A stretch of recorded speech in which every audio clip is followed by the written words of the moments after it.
5, and the floor is yours. Excellent. I have 7:03 as a start time. I'd like to call the Planning Commission meeting for Monday, April 24th to order. And start with roll call to my right. Oh, Michelle. Far right, yeah. Michelle. I just remembered as you gave me that stare that this is your first one. One does a little differently. Let me help you out, yeah. Michelle Elder, I am the City Commission liaison to the Planning Commission, present. Sheldon Cohn. Rick Pullen. Todd Spurl. Chris Gombieski. Blake Moore. Gail Linden. Okay, thank you. Now we're going to look at the approval of today's agenda. Any changes, Hank? Last minute change, any questions from the group? Motion to approve the agenda. Second. All in favor? Aye. Thank you. All right, number 4, approval of minutes of March 27th, 2023. I have the correction of the misspelling of my name throughout the minutes of March 27th.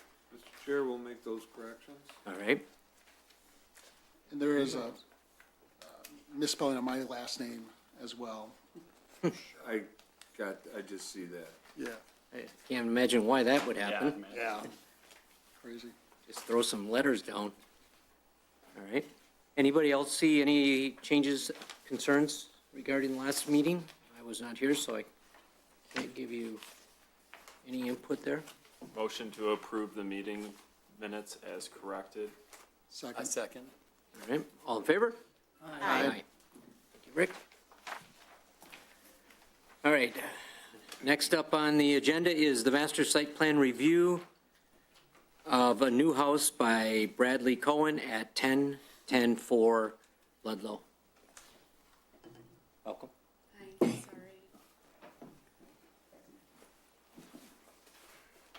sorry. Mr. Chair, at this point in time, the applicant would, you can make your presentation. The city will go second, and then if there's any other things that you want to add after that, you'll have an opportunity to do so, but you should present your project.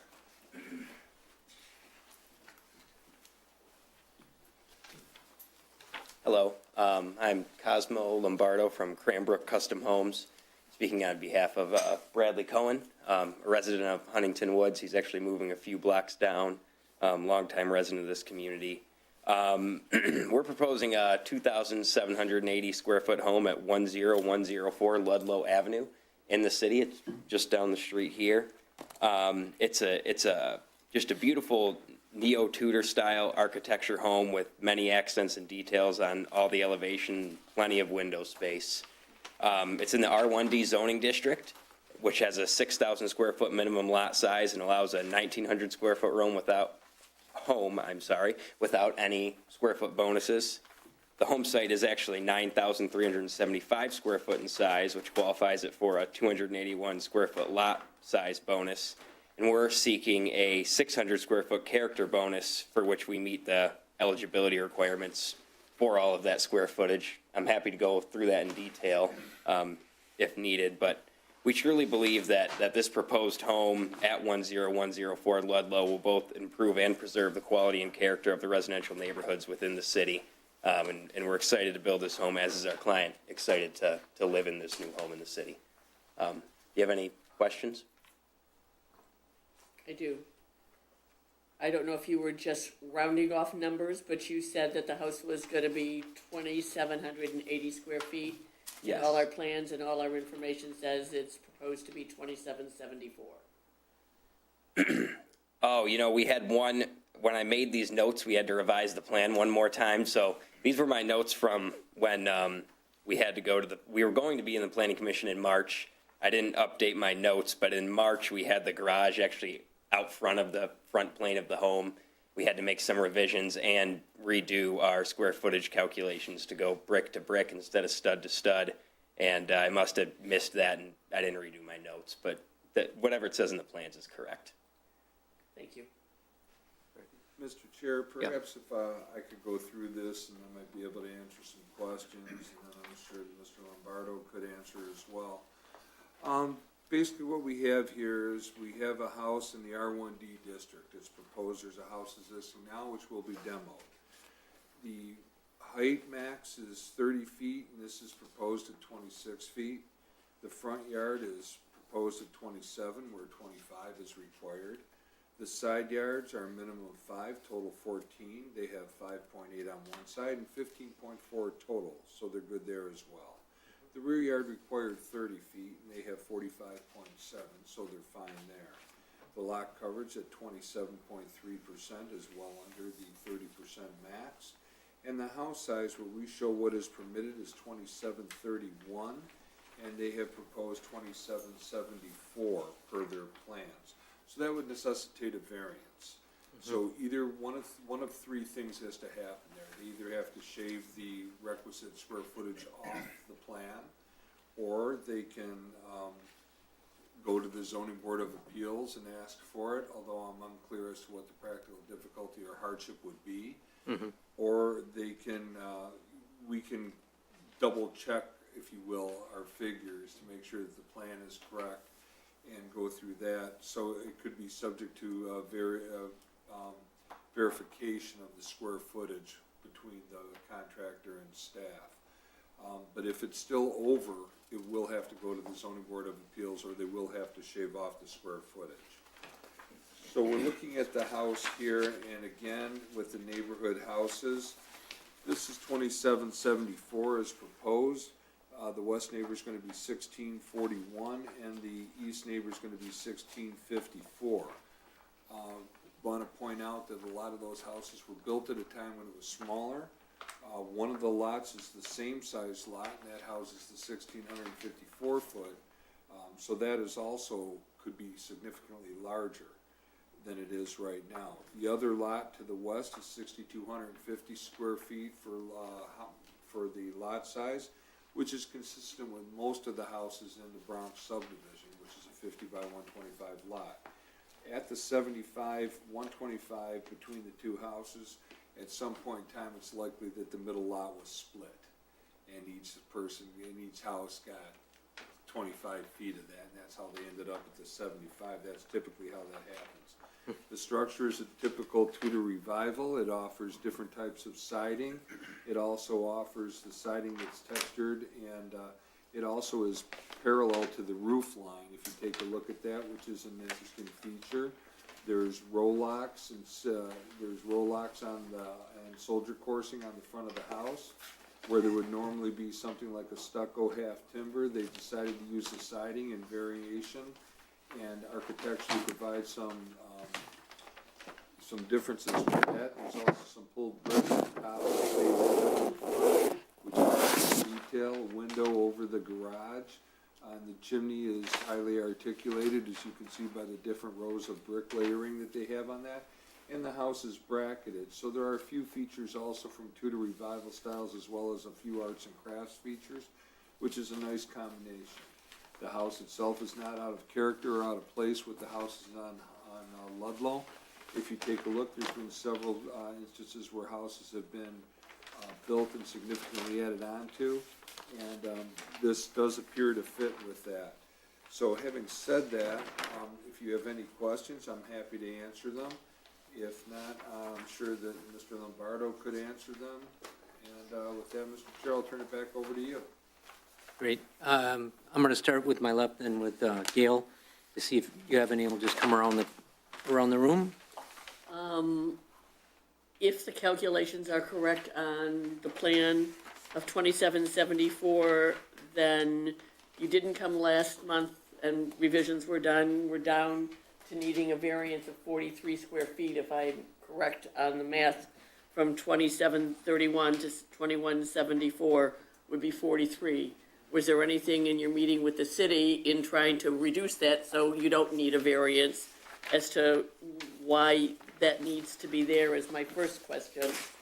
And then Hank was talking about the fireplace, the brick on the chimney. The brick on the chimney that you're talking about is on the patio chimney, is that correct? Because you do not have a chimney on the fireplace in the living room. You have a self-vented fireplace, correct? And I want to verify that an egress window can be below that, Hank. that's a building department question, that would not be something that the planning commission would. Well, because like with the last meeting, they came to us with a front a front egress, and we couldn't do that, so I just want to make sure, I looked to make sure there wasn't any chimney there that they were coming out on, and that the chimney, as we can see, which is beautiful detail work on it in the back, is the fireplace on the lanyard, or whatever you want to call it, portula area. Yes, so, I guess I'll start with the first question about the square footage. And this is the first time we're building a home in the city of Huntington Woods, and so you guys have a complex ordinance, so we're getting used to it. We thought after looking through the ordinance that we had met all this. I have the map here, which I could go through, but it was my understanding that we could get up to 2,780, that's why we're at 2,774. Excuse me, Cosmo, could you sit at the desk, either up front? Yeah, just speak, because Yeah. there are people. I'm sorry, I apologize. No worries. Sit at the desk if you want. So the reason it's at 2,774 is because based on looking at the ordinance, and Hank, just correct me if maybe I misconstrued the ordinance, but it was my understanding that in the R1D, there was 1,900 square foot as a base. Being a 9,375 square foot home site, we could get a 281 square foot lot size bonus. And then based on a number of things, one being the roof height being 26 feet or less, two being a minimum 3-foot step on all elevations, three being 20% or more fenestration on all of elevations, and four, numerous amount of architectural details, we could get an additional 600 square feet.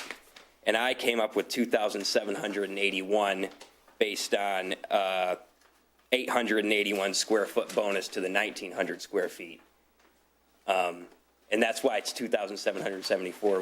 We thought that we did meet. Okay, so our difference on that's gonna be, for the planning commission, is that, we came up with this and, we had 550, not the 600, because we didn't have the 6-foot, the 3-foot step in on all elevations. Is that something that would be added in, Hank, at this point? Well. It's just something looking at that the was looked over? elevations,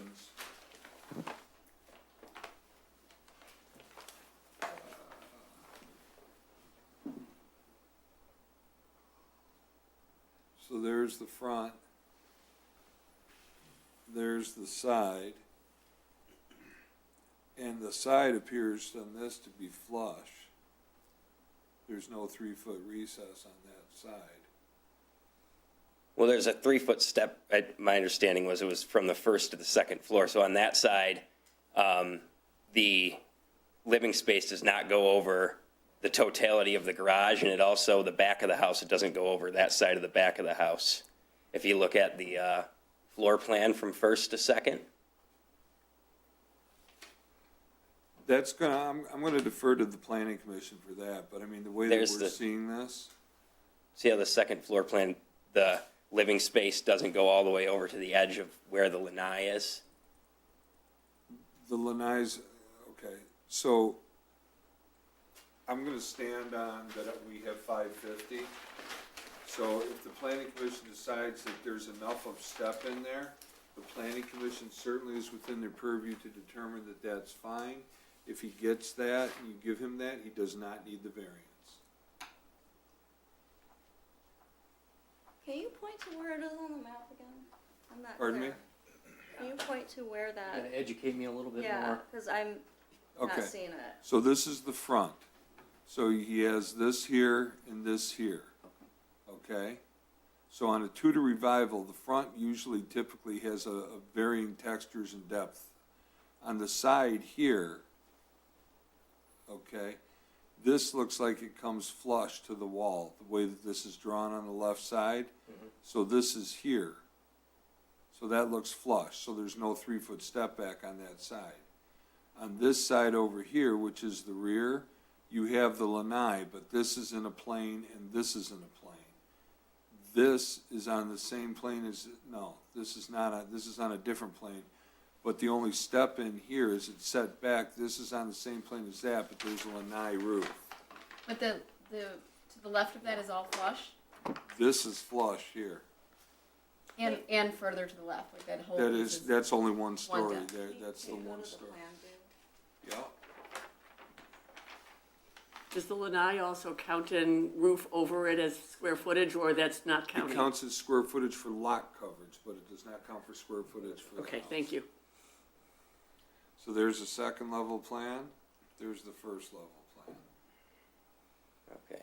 So that's where our misunderstanding, I guess, was. Yeah. When I read 3-foot step in per floor on all elevation, I thought it meant space on the second floor that doesn't, or space on the first floor doesn't exist on the second floor. So what we did was we stepped in the second floor at least 3 foot on all elevations, which would be the 1-story great room, or not a great room, just the 1-story room that gets the back and the right side, and then the step in on the left side over the living space under the garage, and then on the front where it can be seen. That's, If you decide to go and, you want to do this, it is within the planning commission's purview to grant them the 3-foot step in, if you choose to, and they don't have to. But the way that the ordinance reads, you can do that. Or it's, because it says, or any other architectural details, that is decided by the planning commission. So that's up to you if you want to do that, but that's why I did what I did. And, you can see what it is, and I think a lot of this was, the plans were drawn before we ever had meeting one, as far as, between, Cranbrook Builders and ourselves. So typically what happens is we do have a meeting before we get plans, and at that point, we can iron out some things, or I can give some direction. That didn't happen, and again, as Mr. Lombardo said, that this is their first time building in Huntington Woods. The plan in itself is really a nice house, but I still have things that I have to go by. And the only people that can change it right now are you, and if you do that, then I don't need the ZBA or the ZBA. So that's up to you. I have a question. Yeah, You mentioned about the rest of the block, and I know that the comparisons were to the homes right next to it, but those are bungalows, and this Yep. is a Tudor, and I realize that, this is a way that we compare with the neighboring homes, but is this then, in your opinion, does it fit in the context of the neighborhood of the whole block?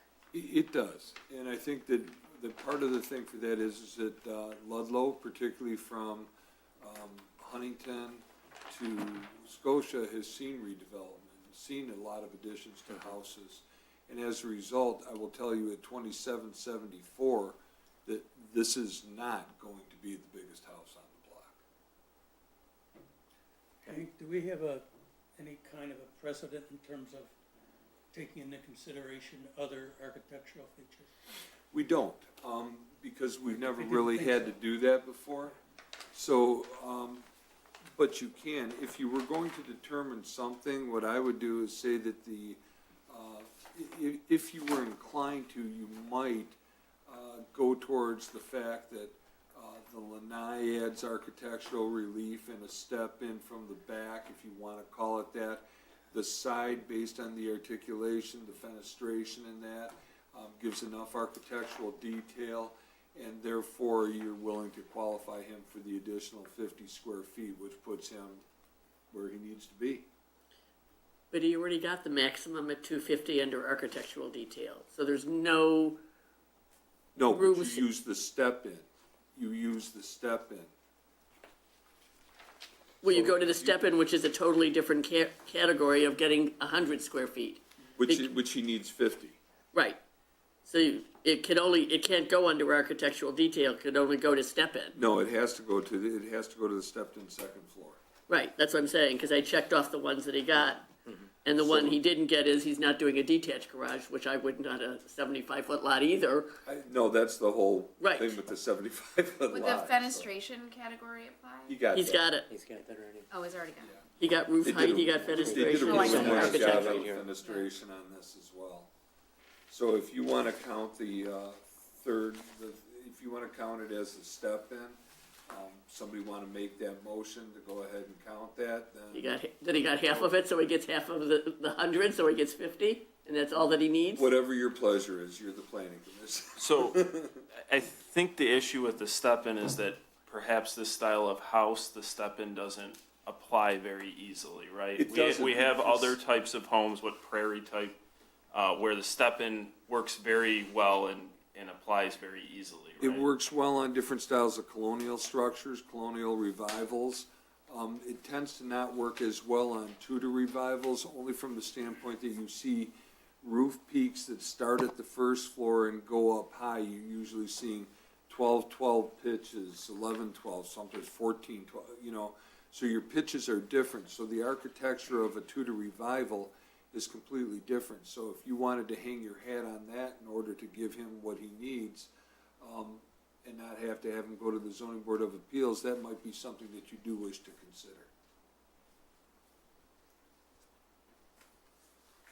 Do we want to continue the discussion and come back to this? Or do we want, yeah, You can Let's- you can do that, and you can also incorporate that into an end motion. yeah, okay. I have one more question on it, just in All right. looking in your garage. You have a two-car garage, you have only partially built over it, and therefore you have your more than 3-foot step-in. What I'm finding unusual is that you've got a door that leads out to the west part of the lot, and you've got a potential, future door between the garage and the family entry. And I found that unusual that you're gonna have, you know, a door from the family entry into the garage going forward, and then you'd also have one going possibly westward. And I didn't know why that was there. Can I look at that real quick? Yeah. I think I know what you're talking about, but Yeah, the way that that plan looks, and correct me if I'm wrong, but it looks kind of like that could be a potential for an access or storage that they want to get from the house without going into the garage. That could end up necessarily with a wall at some point in time, in which case their house would be over, unless it's part of the garage. So that's why. That's why I wondered, because Yeah. right now it's part of the garage. It's definitely part of the garage right now, but if a future door happens, when they say provide for a door, basically they're putting a header in the wall. Yeah. That's, right now it's just for storage for, you know, shovels and rakes and lawn equipment, things like that. But that was my concern, that if it got walled off, it went straight across at the garage and behind the outside access door, it adds more square footage to the house Oh. if it is part of the house. Like a closet. You know, if that was a major concern, I think we'd be happy to, if you conditionally approve it upon removal of that header, I don't think that would be a problem. I just wondered what the rationale was for having two doors on, you know, a wall here and here that are so close to each other as to why potentially another door might be going in there. You know, I would say that as far as framing goes, there's nothing, again, as long as it meets building code, that they could put their header in there. There's nothing saying that they can't. The door, it is a little bit curious, but at that point in time, I mean, they would still have to come back for a building permit to make that a door and to add the wall that goes across it. So at that point in time, we would be revisiting the maximum house size. So, you might see that again. Okay, okay, I think that was You it good? on my reading the blueprints. all right. Blake? I mean, I think it's beautifully drawn. It's a nice house, Brad. It's great. The detailing is great. The fenestration is great. I mean, I think it's a perfect example of a Tudor revival. At a glance, at the onset, my concern was the relative scale, but then looking at the size of the lot and everything else that's going on in that street, I feel more comfortable with the size of the home. And I would be inclined to grant the 3-foot step-in, as Hank noted, and keep it out of zoning. I just think it's a great example of a lovely home. Chris? I don't have any other questions. That's already been asked. Yeah, I'm with Blake. This is beautiful. I think that, it fits within, you know, other homes, as Hank said, that are having recently been rebuilt along that stretch of Ludlow. I would be fine, granting the 3-foot step-in, given the character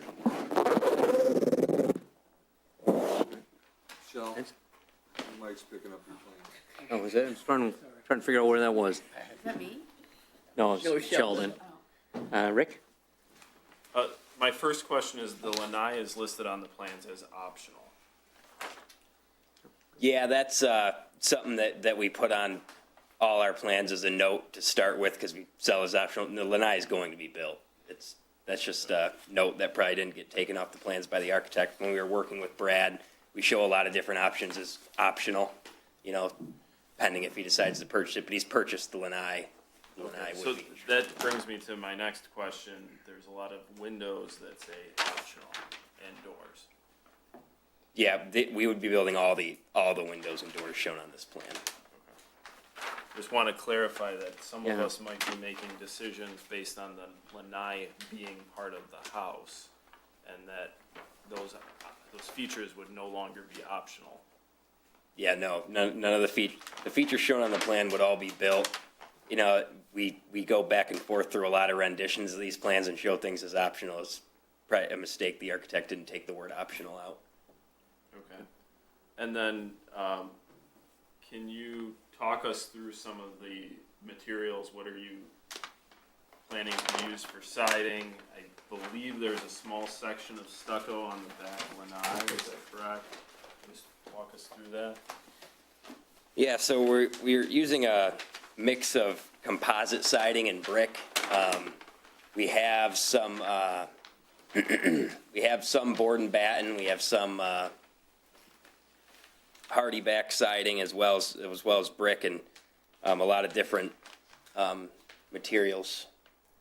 I have to look at the plans in more detail again to. You want me to put them all? Yeah.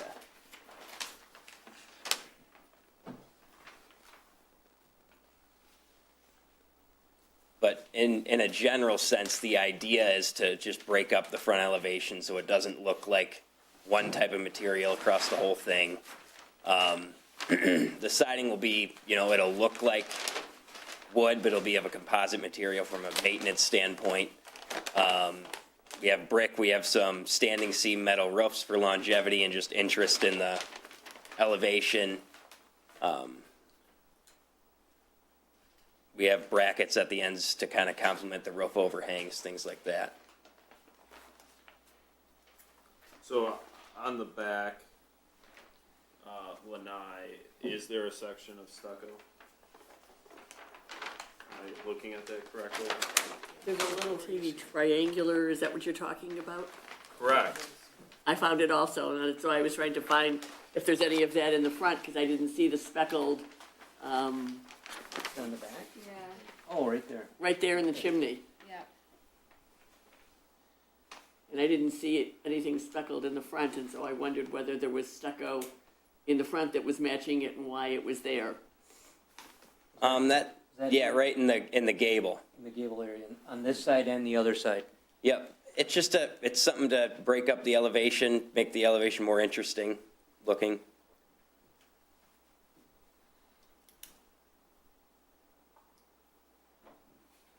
But there's no stucco in the front? Or is there stucco in that dining room area around the wood to the left of the door? Look at the plans again. No, I don't believe there is any stucco in the front. It's brick and siding and trim. Typically with the Tudor revival structure, stucco half timber is a normal treatment. The siding is a little different, because they didn't use siding when Tudors were around typically. So these being Tudor revivals, because the true Tudors were English in design, they've chosen to use a different material and create architectural interest with it. Is the point that you're going to is too many materials confusing? Yeah, there's a lot going on already, and adding a very small section of stucco seems to just add to that. Would that be something that the applicant would be considered to go to the siding that's consistent with the rest of the house? I think so. Can you Sure. exactly where you're talking Yeah. about?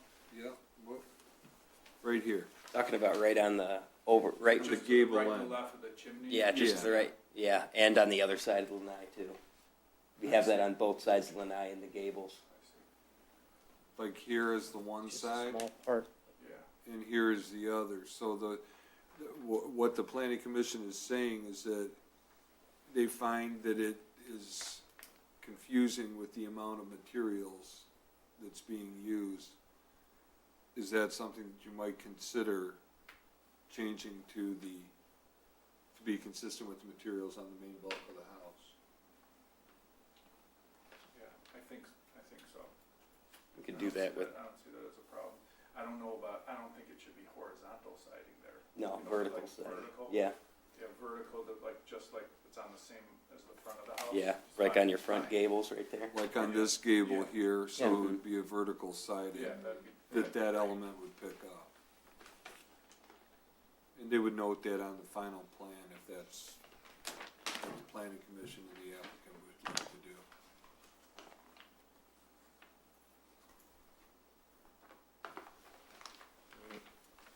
Anything else, Rick? No, that's it for me. Okay. Sheldon? Okay,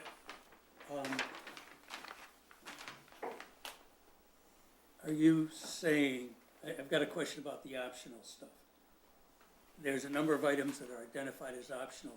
You're saying that none of those is in fact optional, they all will be built? Or Yes. are there any exceptions to that? There are no exceptions. Everything on this plan will be built. That was my only question. I have no objection to finding that the additional architectural detail justifies the grant of some extra, of the necessary extra square footage, so as to avoid having to go to the zoning board. That's it. Michelle, do you have any other comments, concerns? I do not have any further questions, thank you. Okay. Back up to me. I don't have any questions. I appreciate everybody's detailed questions around the plans and the different types of materials on the building and the catches of the optional. Hank, a little assistance on, I'll open it up to any public thoughts, conversation, participation. I see no real public here, so I'll close that. I didn't get that. Could you try And again? there's my phone. It's possessed. Yeah, it's public. That was the public participation. Yeah, it's possessed. All right, so, motion.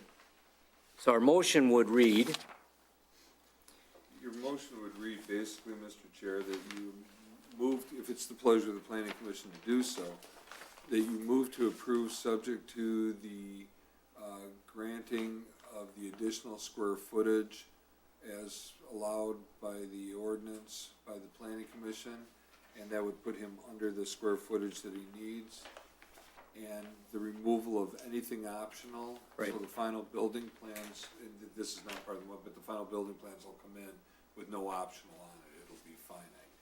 Yep. And then having said that, that would be the motion. And What- further contingent on the stucco being replaced by Yeah. siding tonight. Yeah. Exactly, thank you, yes. Right. And one question on optional rather than on windows or doors is, there's a pantry optional prep kitchen. Which is it gonna be? Is it gonna be a pantry? Or is there gonna be, if it's a prep kitchen, is there gonna be a sink there? Or, No sink, just a pantry. okay, Yeah, then the prep kitchen would come off and it would be pantry. yeah. Okay. so now you're gonna work on my memory to, I think I got it, if you wanna, you got it?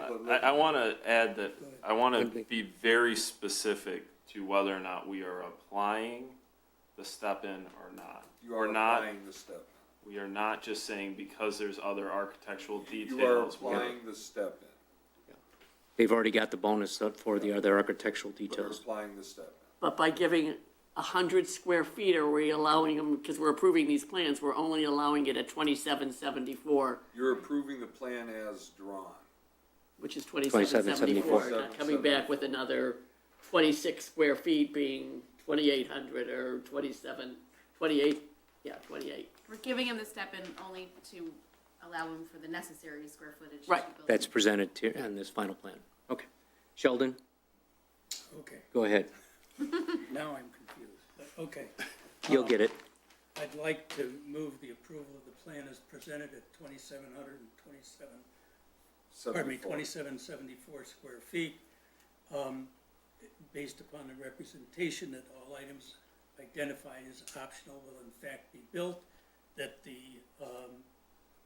pantry, identified as either a pantry or a prep kitchen will be a pantry, that the stucco will be replaced by vertical siding, and that the commission finds that the application of extra square footage based upon the 3-foot step-in is justified in these circumstances. An extra 50 feet, I believe, is what's necessary, isn't it? Or 24 feet? 43. 43. 42 feet. It's justified based upon the plan. 42, 43. Yeah. All right, so we have a motion on the floor. I'll second. All in favor? Aye.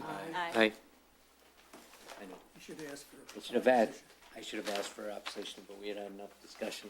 Just went right by it. What? Did you have discussion on the motion? Didn't you have? Yes. You want me to back that up? You're gonna Yep. have to, Yeah. because you have to be able to have discussion. Right. So back that up. Open it up for discussion. Any discussion with the, on this final motion? I just want to clarify why we're applying the step-in bonus.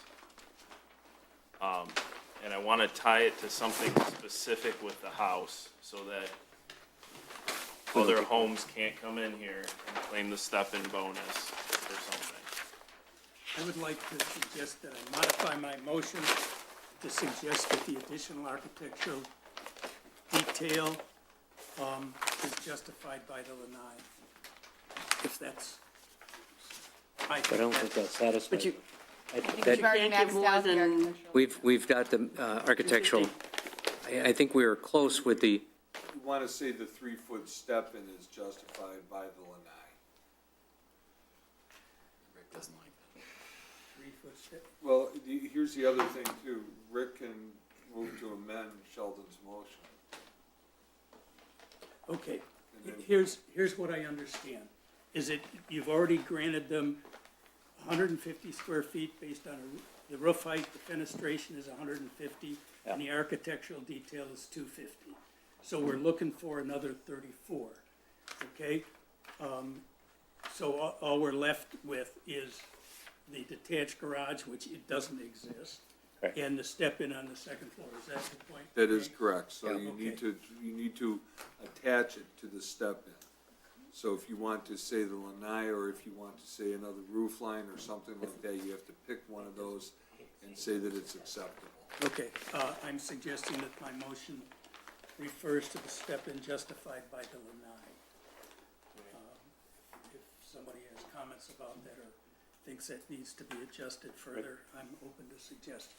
so, you want to amend that? I would amend that to add that the significant amount of roof pitches and specific architectural details to this type of home would apply the step-in bonus, or would allow for the step-in bonus. You could do that, Gail, you would have to accept that as a second, and Sheldon, you would have to accept that as a make. I'll take I'm that okay as a with friendly amendment and second it. All right. And we're only really, we keep talking between 34, we're looking Yep. for 43 feet. 43 That's all we feet. need. 43 That's all is we the need. number. To keep them out of zoning. Mm-hmm. All right. So we've had, Anybody to repeat the motion? thank God this is being recorded. I'm right there with you, Sheldon. All right, any other, we've got the two motions on it. Do we, first and second, do we have any other discussions? All right. I'll call it to a vote. All in favor? Aye. Oppose? Passes. Thank you, congratulations. Applause from the applicant. Thank you very much for your careful consideration and review. Appreciate it.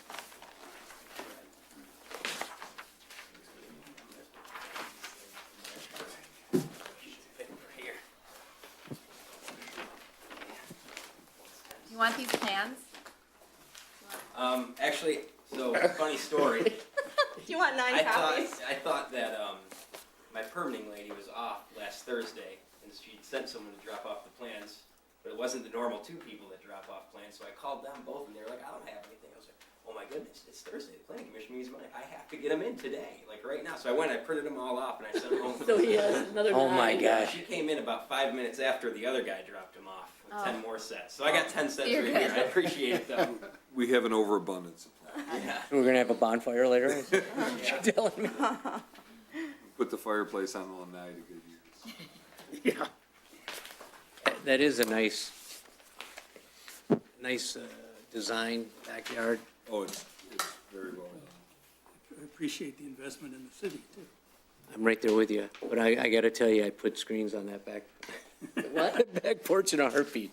I put screens back there. That's just me. All right, moving along.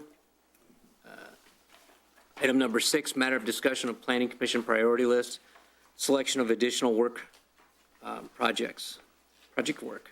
Mr. Chair, at this point, we've given you, it was kind of passed over at the last meeting because we were missing several commissioners. And it was moved and seconded to move it to this meeting so that you could have a chance to look at it, decide if there were some things that were being done or that you wanted to do or to put on it. Since that time, we've also come up with a couple of suggested ordinance changes, which you have copies of, and I'm happy to go over with you. Part of the things was out of necessity, but the ones that, the ordinances that I've proffered some examples of what could happen, came about because that's not the first variance that the zoning board of appeals has granted on it. So that variances and some of the questions that we've had, and like with the driveways and the sliding scale for house, for accessory structures, those are things that the zoning board of appeals has been seeing, and they want the planning commission to take a look at it. So typically what happens with the zoning board of appeals, if they keep seeing the same variance over and over again, it's time to bring it back to the planning commission to take a look at it and see if it makes sense to do something about it. So what I've done is I've given you some ordinance changes, and you can take this in any way you want. You can take the priority list first, or you can take the ordinances first, or you can do it all together because it does kind of coincide with the priority list. So what we've done is given you some ideas for talking points. If you choose to favor some of these ordinance changes or proposed changes after you've had discussion about it, what would happen then is we would set it for a public hearing. During the time between this meeting and the next meeting, I would change that to put it into ordinance form. So at the next meeting, you would get an actual copy of an amended proposal for the actual ordinance rather than talking points. So that's up to you with whatever you would like to do. It is always a good idea to examine the priority list and see if there's anything else that you want to do with this. So with that said, Mr. Chair, whatever you would like to take first. So I'm looking at the memo that you have in here in the packet to the planning commission around the safe routes, starts with the safe routes, complete streets, funding grants. And then consider rezoning, number 1 is the 11-mile in Woodward to transitional district. The downspouts one and is the second one.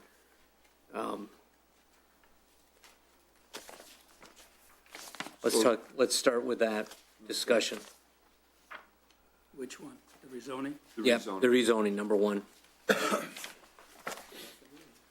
So, Mr. Chair, at the last meeting, or when we had first discussed this, the reason that we were even bringing this up was that Woodward right now is zoned RT, which is the TD, the transitional district. the whole of Woodward in Huntington Woods, with the exception of this property, which is zoned business, is already zoned TD. So the reason for that was that years ago, when they started, they were gonna bring the fast bus out here, they were gonna bring the Q line out here, and a lot of people had visions of what might happen. Huntington Woods kinda got a little bit ahead of the game, they zoned it TD. So TD was to have a transitional district, meaning you could have first floor, you could have stores, you could have restaurants. Second floor, you could have office space. Third floor, you could have condos or apartments. Even in some cases, the fourth floor would be permissible depending on how far away it was from the properties behind it. So those are things that happen. In the scheme of things, when that happened years ago, we left the zoning for the corner of 11 Mile and Woodward the same B1 as in the business district. And it just makes sense to include that into the transitional district because it gives them more options with the property. If they want to stay the flower store, they can do that in perpetuity, but they won't be able to increase the building. It'll be what it is. But there's more options for development if you take that property and you put it in with a transitional district that goes all the way down Woodward, and it might actually increase the value of the property to the owner. At this point, what I want to do is I want to get your input on it, see if you want to go ahead and move this forward. And again, this takes some time because rezoning is a process. It's not something that happens overnight. So there would have to be contact made, meetings set with the owner, make sure, see if the owner's on board. If they're not, have the conversation and see where we're at with that, come back to you, and then at that point in time, set a meeting date, or set a date for a rezoning hearing. Okay. Do we have questions around what Hank just brought up? I mean, I have a couple. One is, what is directly south of that corner lot? Is it just the corner lot where the flower shop is? Just the corner lot. Everything else is already zoned. Already, everything, there's not a gap in there at all, that's exactly what it is. Yeah, and the property that's there, there's a parking lot which is owned by the building on the other side of Hendry. And a dentist office, The dentist Dentist office. building. Yeah, a one-story dentist building. yep. Not the Palm, that's farther down, it's two that they redid, but yes. Yeah, the restoration dental is what you're talking about. Right. Yeah, that exists, that's there, and that's also maxed out on the site. And did you say that right now in TD zone, 3 floors are the max unless, there's certain setbacks from residential to allow for 4? That's true, there's bonus. And the incentive with that is we want to incentivize this, or the thought process behind it is that the city of Huntington Woods itself has no property on Woodward. So what you're looking to do, if you're looking to invigorate or reinvigorate Woodward and to invite development to Woodward, is your zoning has to be inviting. So there has to be a way for somebody to come in and want to do that and to get some bang for the buck, so to speak.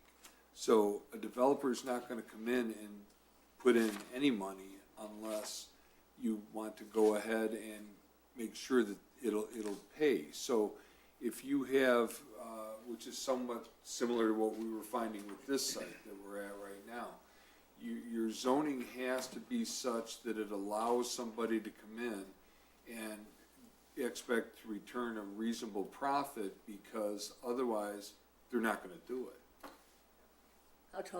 How many stories is Brodsky's building now? 2.5. Okay.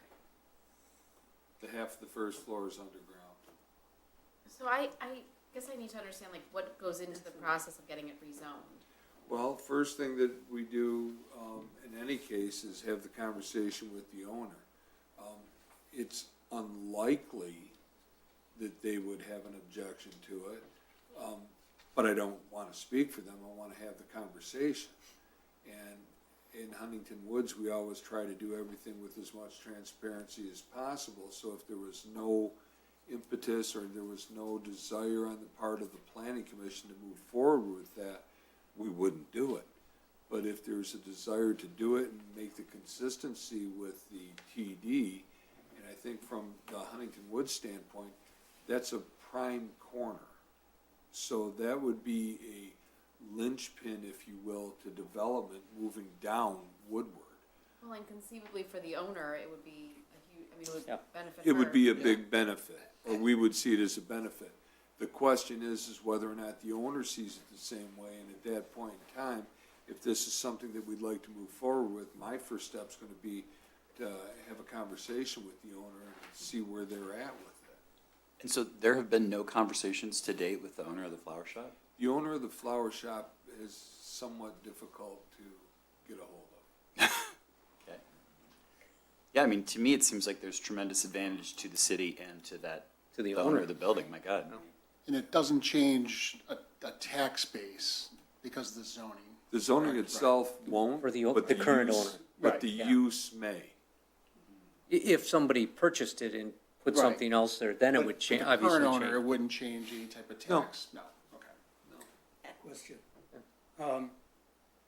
Hank, you put the zoning district comparison together for us.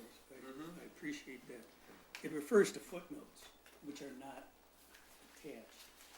And I'm not sure how they impact the designation of something is permitted or not permitted or special.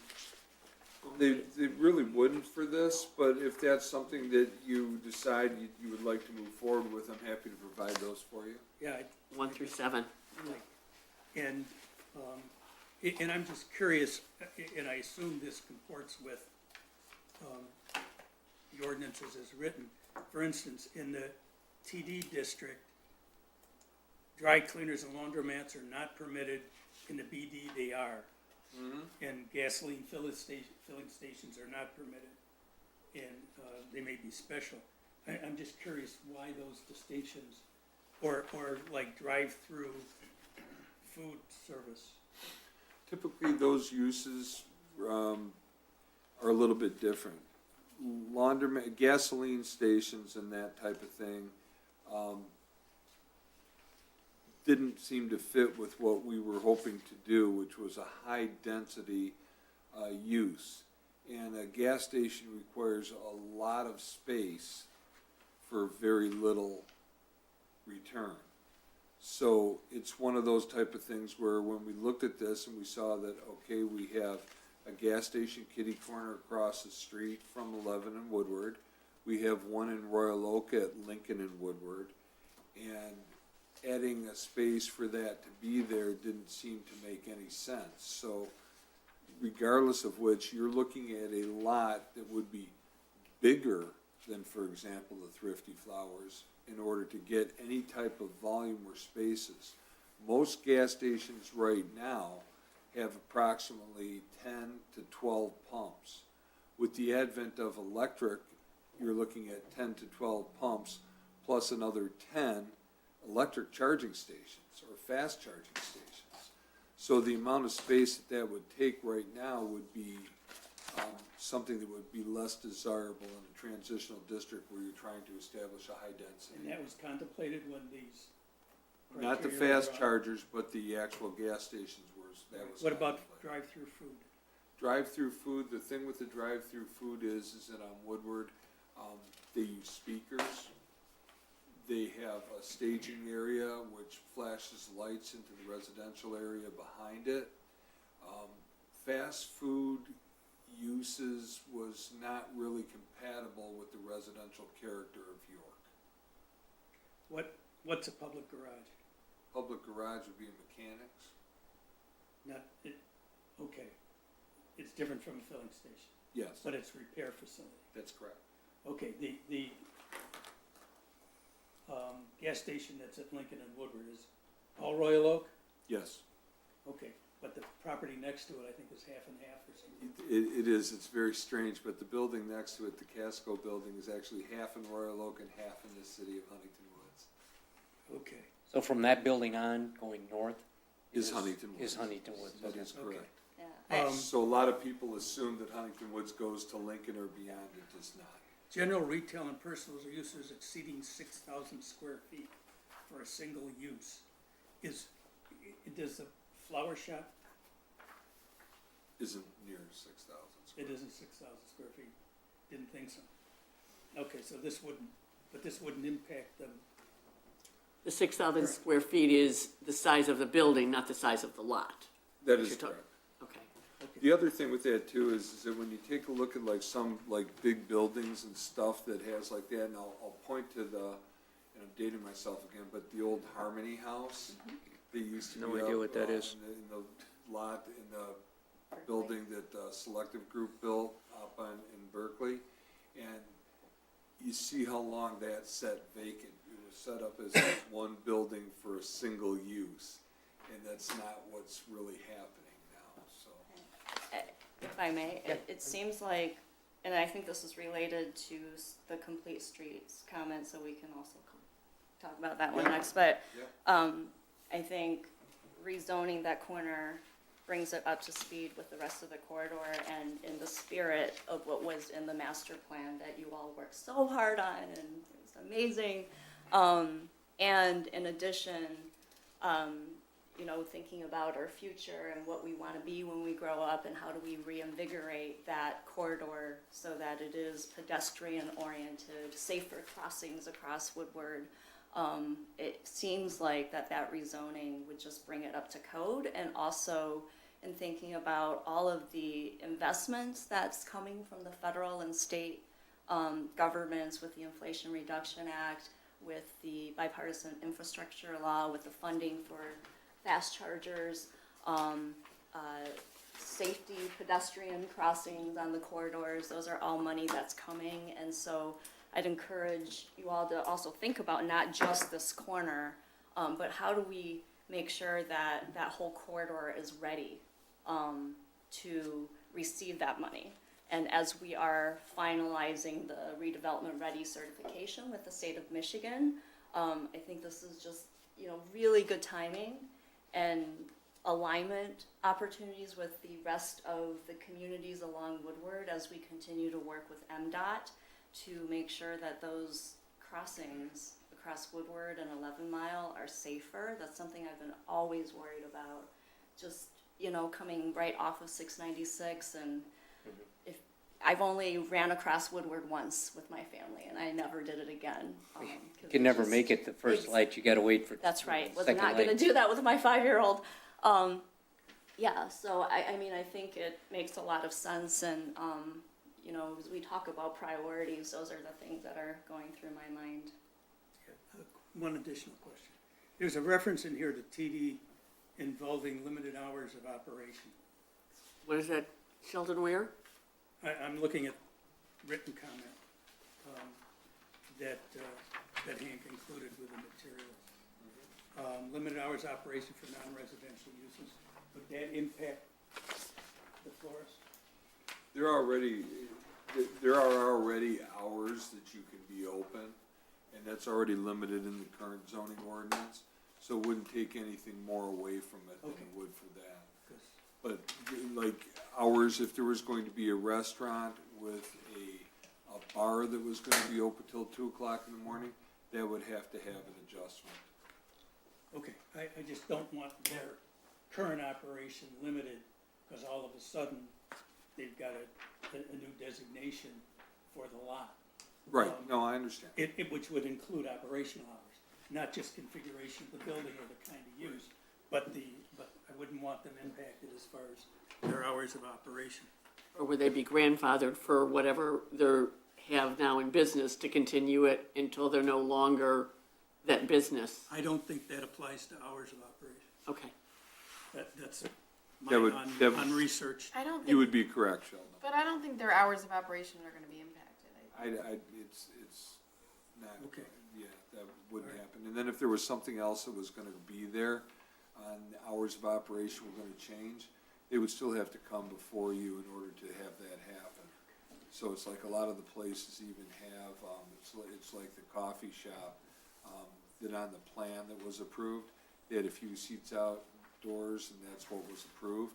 If they were to decide they wanted to double, triple that, they'd be back here. So Because you'd have parking I concerns. have another question, Kelly. You asked a really important question, and I think it was maybe thinking about like the character and the density of that corridor. And Hank, if you could walk us through, just because it's a transitional district, there are other zoning tools that we can overlay to Absolutely. make sure that we get what we want, That's as true. we don't lose control over There's this. zoning overlays, there's PUDs, there's all kinds of different mechanisms for getting different things. And part of it is, and this is one of those things where you have to entice somebody to do it, and they come with a plan. Now, the plan is like, well, it may not be zoned exactly for this, but it's something that, hey, this is desirable for the city of Huntington Woods. You may be able to do a PUD with it. You may be able to do a zoning overlay. So there are mechanisms to get to something different from that, but you've got to have a consistent base for which you're starting from. So our base would be the transitional district. When you say a zoning overlay, are you talking about a special zoning overlay, which is what Yeah. Royal Oak is doing right now? Yes. On Fourth Street with the old Alexander convalescent home that got sold. Well, it didn't get sold, it got sold a while ago, and they want to turn it into 25 apartments. Yep. That's And all, exactly it's going on right now, and all of Fourth Street is up in arms about that, and changing and making it a special zone. I spoke last week, I said, it looks like it's more like a spot zone. They said, no, it's a special zone. Well, here's the thing, with the zoning, that's why you always have public hearings. There will never be a time where we rezone something without a public hearing. There will not be a time where we change ordinances without a public hearing. And there won't be a time where we change designations without a public hearing. The city of Huntington Woods is second to none when it comes to public participation. And I think that we do a real good job of getting that out, and I think that it's very important because whatever we do on Woodward, or whatever happens on Woodward, whether it's nothing or whether we have a stroke of really large development on that, it's going to impact residents. And the residents most impacted are those that are on the east side of York, and everybody that has anything to do with that will be notified. So they will all be here. So it's like when Gail is pointing out that there's a significant interest, it was kind of like with the Vincetta Garage. What you don't want to do is you don't want to put something in there that either can't support itself, can't contain itself, and becomes a burden to outside of the neighborhood. So it just so happens that the section of York that this borders, most of it's a historic district. So there's some different rules and regulations that have to be followed with that. But all of this is doable. The question is whether that's a step that you want to take towards. Now, all of it is zoned transitional right now, so we're talking about the corner. What I think that Commissioner Elder is trying to do is trying to say, let's take a look at this, let's see what we do, let's do the zoning and move forward with it, but let's also take a look and make sure that we're completely ready with our infrastructure, because there is grant money out there, and she's right. And if we're ready to receive it, in order to be ready to receive it, I've got to apply for it. In order to apply for it, I've got to have all the ducks in a row. So this is part of that process, which I definitely appreciate being brought forward. I think it's a good idea to do. I have a question for you, and Sheldon was looking at under TD, transitional or business district, and I'm wondering that they have it now is there's outdoor display of goods and materials. The flower shop definitely has their stuff outside, and I take it, it says here they need a special use. And I want to make sure that that's not going to change any when it becomes a TD, and they will still have their special use to putting their gardens outside because they don't keep it all inside. They're going to have that. I mean, that's their bread and butter. Right. Is what it is. Is there a So, grandfather clause? yeah, we're not zoning anybody out of business with this, and that's the thing. So they are what they are. What they wouldn't be able to do is to take and add another 1,200 square feet to the building. So whatever they do, but that also, having said that, there's more to that than just a zoning change. There's also, you only have so much square foot of lot area. your parking is based on the square footage of building you have versus the square foot of lot that you have. So as a result, they're pretty close to maxed out to the amount of spaces they can have anyway. So the more building they would add, that would increase the spaces they need and they don't have it. So that's the other check and balance. Okay. So we've heard from a lot of the board members, but Blake, do you have any Gosh, questions or? You know, I'm always still trying to kind of wrap my arms around this whole thing, and maybe this is my ignorance, but we can control and manage some of the zoning and we can incentivize this development piece, but we have no control over the businesses that are on Woodward, correct? That is, well, no, that's not correct. We do because any new businesses going in still have to meet our codes and ordinances. So like if they wanted to turn, I'll use this because this has been controversial for about the last 50 years, massage. So like massage used to have the connotation of massage parlors, okay? Like the massage that we have now that we do allow up on Woodward is professional office space controlled. Okay, now if somebody wanted to come in and put a massage type of parlor, that would be something that would fall under a specific ordinance which is regulated for all of that. So while we can control what goes in there, what we can't control is necessarily what the spaces of the offices are used for. For example, we know how many psychiatrists are there. We know how many dentists are there because they all get business licenses through us. So everybody would have to have a business license that would come in. So that's one of the things that we do is we consistently chase down, if you will, business licenses. So we know what's going on there. So we know if it meets the zoning ordinance. Another building on Woodward has, leased out space and built it out without checking with the city. And right now we're having issues with them, and I'm not going to name it. So we do have some issues with that, and we're working through them. And a lot of those issues was uses and parking.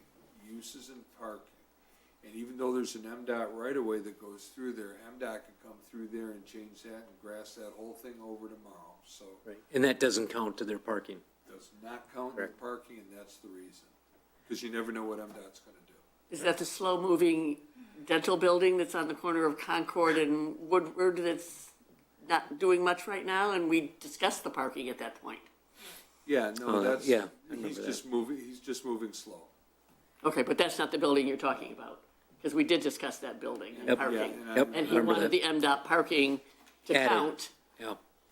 So, Blake, and I have the same concern you have, like, this happens but we have controls and zoning ordinances that kind of a buffer, so something can't go, that we don't want goes in there. Worst case scenario, this gets approved, and all of a sudden we have a buyer for 3 of those lots and something nice and unique goes in there that comes through the city and then goes out through the proper channels. All of a sudden, within, a couple of years, that whole face of that corner could change. Theoretically, and Yeah. part of the thing with that too is that if you're a developer and you're coming look for a property, the Right. last thing you wanna do is sit there and get caught up in a rezoning. Right. So the more proactive we can get, the faster that we can react to what's being proposed. Chris, do you have any? Jill? I don't know whether I should say this on the record, but I always remember telling somebody years ago that we lived in Huntington Woods, and this is somebody who lives in a different neighborhood, and the reaction was, oh, that's that really beautiful neighborhood that's surrounded by a lot of, she used an expletive that I won't use on the record, but I would. Spell it out. No, I'm I kidding. would love nothing more than to see, obviously it's already happening a little bit on the 11 Mile. I would love to see Woodward get some, new life Yeah. to it. And I'm happy to make this a priority of ours. I don't see any downside in this. If the owner of the flower shop is willing, like, why wouldn't we, is Right. the way I see it. Sounds like making contact's gonna be the tricky part. Yeah, Yeah. We'll figure that part we're all out. gonna have to buy a lot of I can flowers. promise you. Rick, do you have any questions? I do not. Excellent. I'm good with this if we want to move this forward. I think it's been well thought out. Good feedback from the group here. I mean, so the next step is, we're looking at May. Well, what we're looking at is, it'll depend exactly on when and how many conversations are necessary with the owner? property owner. Right. So what I would suggest is that, why don't we hold off on setting a date for this? Okay. With the consensus of the planning commission to move forward with this. What the move would be is not so much to move forward with this, but to place it on the priority list and then Let that ask take, me to go take care of, to do what we can do for that. So that would be one thing that you would put on the priority list. Along with this, we still have some proposed ordinances changes that we talked about, so I don't know if you want to do this separately or if you want to do this all together. Let's add them one at a time, is my way of looking at it. I don't want to look over something. Then, Mr. Chair, would it be the pleasure of the planning commission to add this to the priority list and ask staff to move forward with facilitating this? You're Yes. talking about the Woodward and 11? Yes. Okay, and add it to the high category on the priority list. Yeah. Yeah, I Yep. would certainly go along with that. Is that something the votable? Yeah. You want to call that for Is that vote? the motion, Sheldon? Is that a motion? That's what I was looking for. Well, I just assume keep that until we address the priority list period, Right, which I don't think we've that's coming done next. fully, yeah. And then we So- got the other All ordinance. right, so we're gonna vote on the priority list, the whole, We're gonna vote on the priority list and see if just wanna anybody clarify. else has anything that they wanna add to that, or if there's any discussion on that. all right. And then Just the wanted to three- make sure. The three proposed ordinances would go onto the priority list too as well. And we could set that for public hearing if you'd like. Okay. Well, right now, on the existing 2022 priority list, high is safe routes to school. I would leave that there. Explore stormwater runoff standards. That's already one of the Ordinance change. ordinance amendments that we're talking about. Moving southwest corner 11 and Woodward over to the high priority list. That would be an additional change. The other things, and I'm looking at the priority list that you circulated, Hank. Adopt and recommend resolution describing needing improvements for Woodward. I don't, what is that? Well, okay, so with the complete streets and with Woodward, for years, and I mean years, there was the Woodward Avenue Action Association, there was the Woodward Five communities. There was varying iterations of organizations that want to improve Woodward. One of the things that we need the main cooperation with is MDOT, because the facade of Woodward is MDOT property.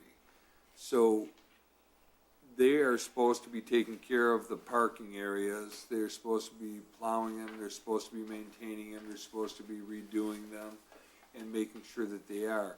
What they're not doing is plowing them, maintaining them, and Pulling the making sure grass out of them. that they're in the best shape possible.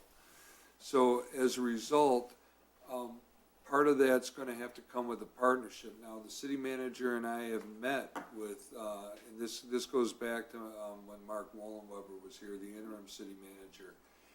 And, we met with them, Dot, to see if there was anything on their books for the improvement for Woodward. And there's not anything in the near future that they were going to be doing for us on Woodward. So then the next thing is that while you continue to have discussions with them, because we're not one to just say okay and walk away, we at least have gotten to the point with them where we can submit bills for like the cleanups and the weeding and that type of thing. So we do that now. But we need more. And a lot of that has to do with some grant money that we might be able to get.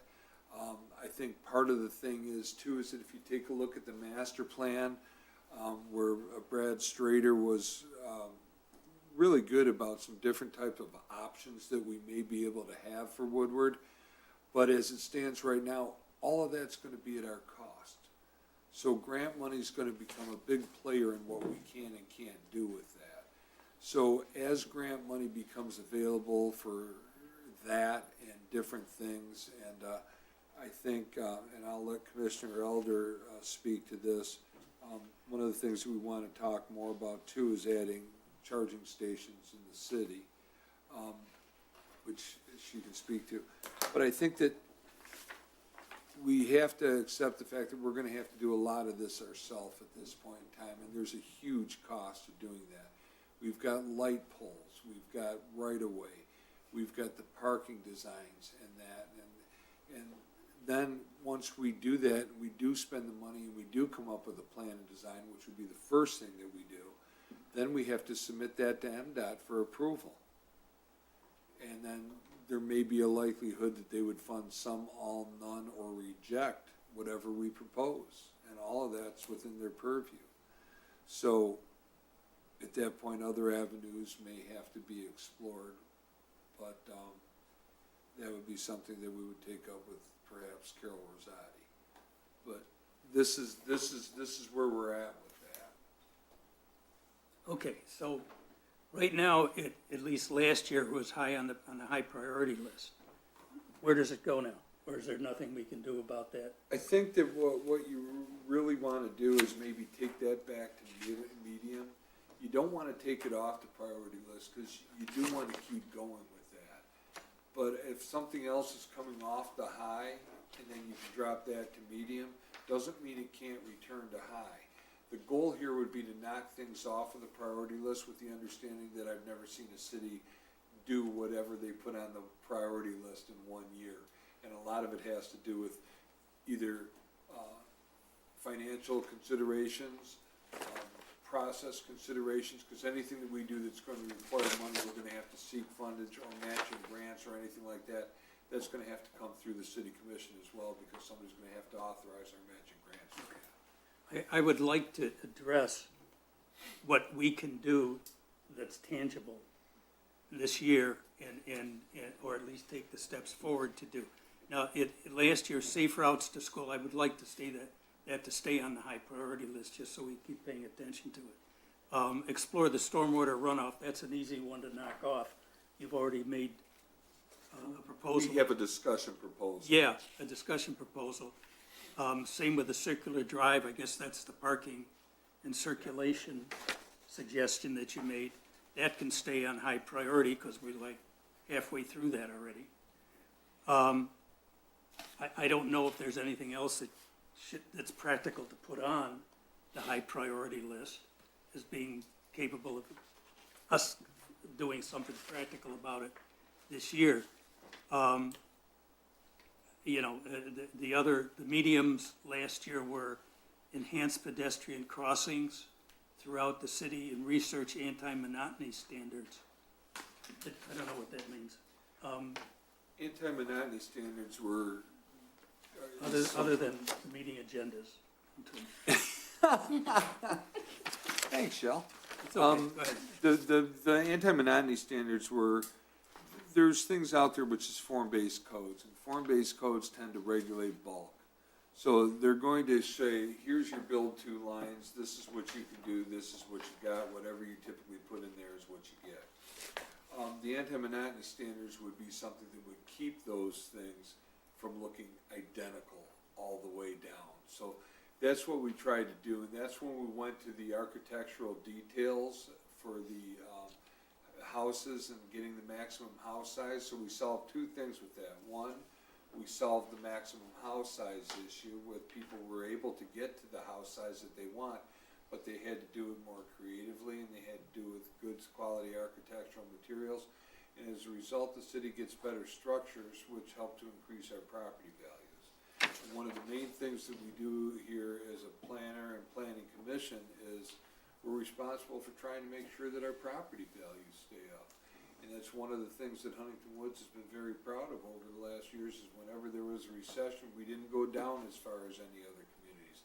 Whenever there was a bounce back, we were ahead of the curve on that.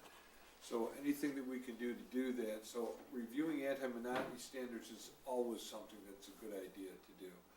And there's never anything that we would say, let's not take a look at something that may be a better mousetrap. Okay, where does it belong on our priority? I would say that that's kind of an ongoing thing, but it's not a barn burner. My suggestion would be is that you move that one to low. So I see, is electric vehicle, the charging stations, was that currently a low priority item on them? I would think that we would want to move that up. Right, because I think that was marked as low. Yeah, and I'll tell you why, because we have opportunities to do something, and what we would do with that is come up with an analysis of what it would take to get these, and we already have city buildings where we have public events, where we have a rec center, where we have a city hall, where we have spaces. It might make sense for us to put in a couple charging stations at each place. In order to do that, there's going to be utilities that we have to contact and get information from, and also there's grant money, and there's a lot of grant money out there for this. And then there's also funds that are gonna have to come out of the city for this. So we're going to have to get involved in the city commission. So what we do is we do the study, we take a look at what we have, we make a proposal, and then you recommend it to the city commission. The city commission at that point can do that, and, choose to do that, and a hearing can be held, a public notice can come for that, but we'll have a hearing for anything that we do that's an ordinance change. So, my computer's freaking out, sorry. So that's just one of the things that we would do. So if you wanna move that up, that can go up, but the thing that I would start to caution you on is that after that, you're really kind of loading the top end with high priority lists. So it's good to have everything on a high priority, but it will, at the end of the year, you want to be able to knock some of the things off of there. So what you don't want to do is put everything on a high priority list and finish none of them. So that would be one of the things that comes up. Now, you do get situations where you have like the charging, where all of a sudden grant money will become available. So if grant money is available and the iron strikes and you've got 60 days to do this, that's gonna go to the high priority list, because that's our window of opportunity to get that and not have to put as much skin in the game. And that's a great point, Commissioner Ingber, and Hank, I think it's the site readiness, make sure we're ready, and that's really the point, and it's all about timing, and it's here. Yeah. So Hank, I'm just looking at this list. Why would, like, the complete a safe routes to school study for pedestrian crossings? Hasn't that been done? It's been done. The thing is that what we're doing now is we're trying to find money for it. We've already had a grant application that we did in conjunction with Berkeley and with Oak Park, and that grant, we were not awarded that grant. So we're applying for more. So the thing with grants is if you don't get one, it doesn't mean you put your pen down, it just means you put your pedal to the gas and you keep trying to get more and more and more. And ultimately, we'll get one of these. Right. But I guess my point is, this one's done. The study's been done, Yeah, right? Phase 2 would be grant and moving forward. Right. that's where we're at right now, and until we get the money, that's where we're gonna stay, so. Right. But I guess my point is that, accomplishment is sometimes a good deal as well, versus just looking at this going, what have we finished? What have we accomplished as a city? Well, we've gone to, here's the thing that we have accomplished with that so far. We've come to agreements with our partners and our neighbors with Berkeley and Oak Park as to what it is that we want, what are our common goals, and we do have common goals. So that's good. We've talked to them about locations, so we understand where our locations are and our proposals are. And between Berkeley and Huntington Woods, that's okay. We also have engaged TIA, which is the Traffic Improvement Association. Now, those are the ones that recommend for public safety. That's who public safety uses to make sure that all these make sense. And that's a statewide organization that takes care of this and tells you, is what I'm thinking good? Is it gonna work? What's the likelihood of this? And they furnished us with a report for that that, yeah, we're on the right track here. So we have all of that done. So right now, we're waiting on the actual grant, which will let us go forward and find a finite amount of money for what we need to engage in a cost and contractual agreement, really, for what it is. It's estimated that the crossings on 11 Mile for a light that goes here over there is about $250,000. Well, I mean, Chris can write that check. Well, we're, City of Huntington Woods, Is that shared between the communities? that's shared between the communities. I guess just looking at this, it just, sometimes these lists can grow. I think that the completed safe routes to school studies done. The next one is implement new mid-block pedestrian crossings, kind of, that's the grant money's going towards that, is it not? That's, the two of those actually are the same thing, only different. Yeah, oh, no, phase one, phase two, kind of. Right, exactly. All right, So all right. we're more into phase two than we are into phase one. Right. We've already got the information that we need. We've already got the agreement of neighboring communities. We've already got the TIA Perfect. report. What we're looking for now is the funding. Right. I guess that's just my point, is that if we hadn't pushed this, we wouldn't know that that's been accomplished. And that's accomplished because it was on the priority list for the Right. planning commission and that. So Yeah, That's, hey, that's a, let's celebrate. that's a good one. Okay, cool. Any other around the priority list? I would like to make a comment on the anti-monotony standards, because I think that's a big part of what we are doing here with planning.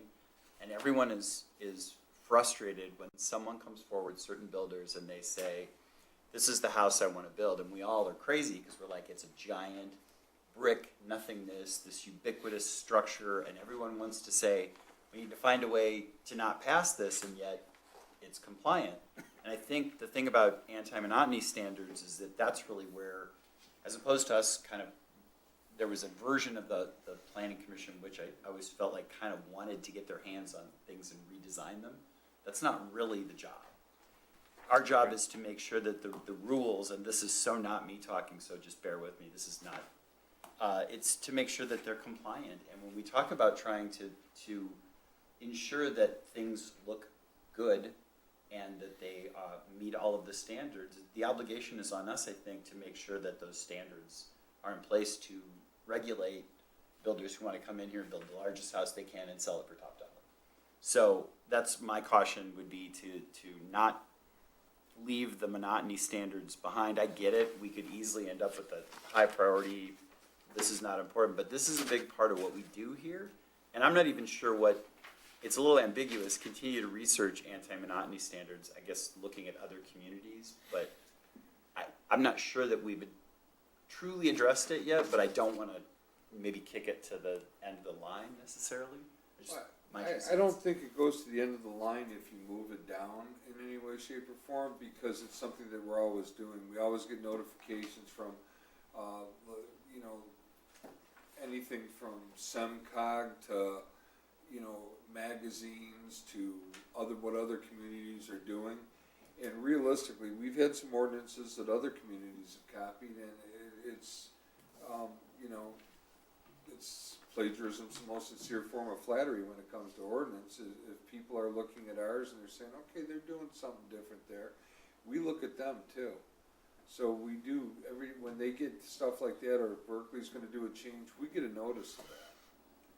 So, I have a question, Hank. Yeah. Then wouldn't, on the low list, you've got develop visual guidelines for community character, develop design guidelines for Yep. contractors. Wouldn't that monotony standard kind of be related to that? And this tonight's example of the house on Ludlow, if we had that initial conversation with the designer, it would have saved them and us a lot of, discussion time and work. So with that, putting together, for example, design guidelines for contractors, it just seems like it would be a very proactive way to address the thing that Blake just the brought up. visual design guidelines, would be helpful, and that's why we put it on there. It seems to me that those, I agree with you, those are all of the same they're the same sort of thing, Yes, okay? they're different And I think components they of the belong same thing.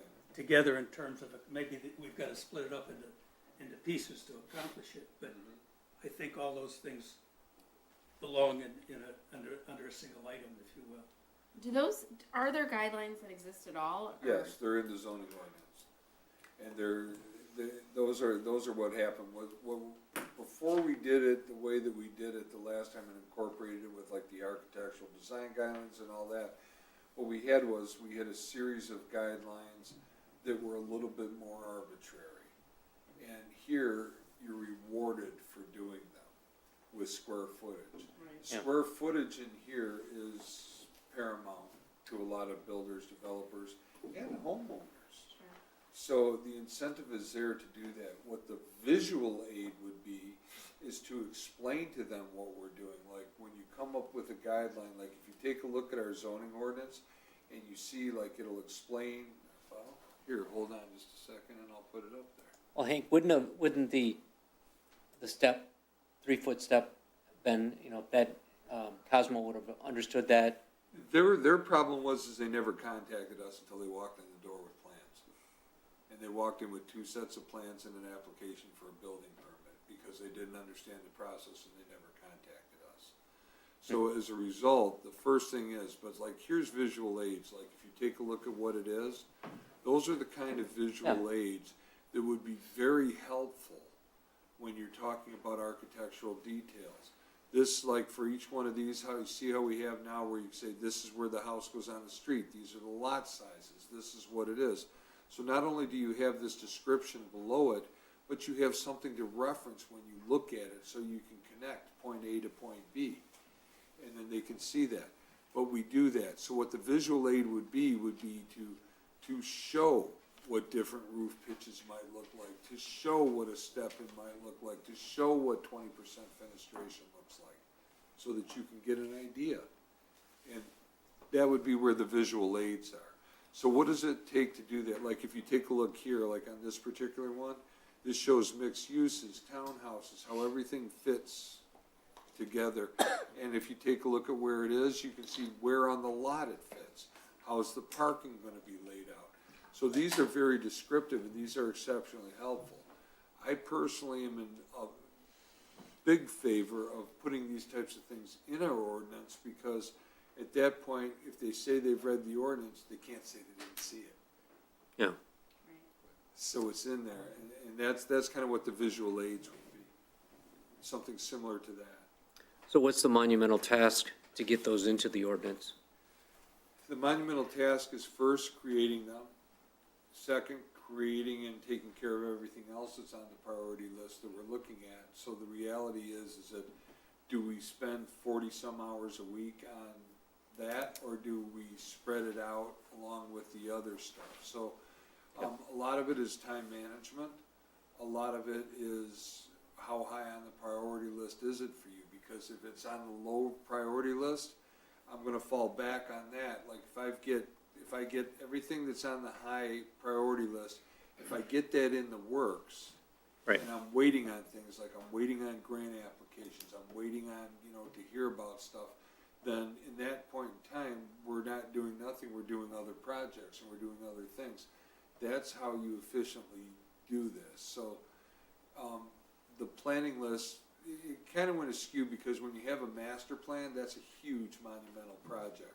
So typically the master plan is the priority list for that year and that's what you get.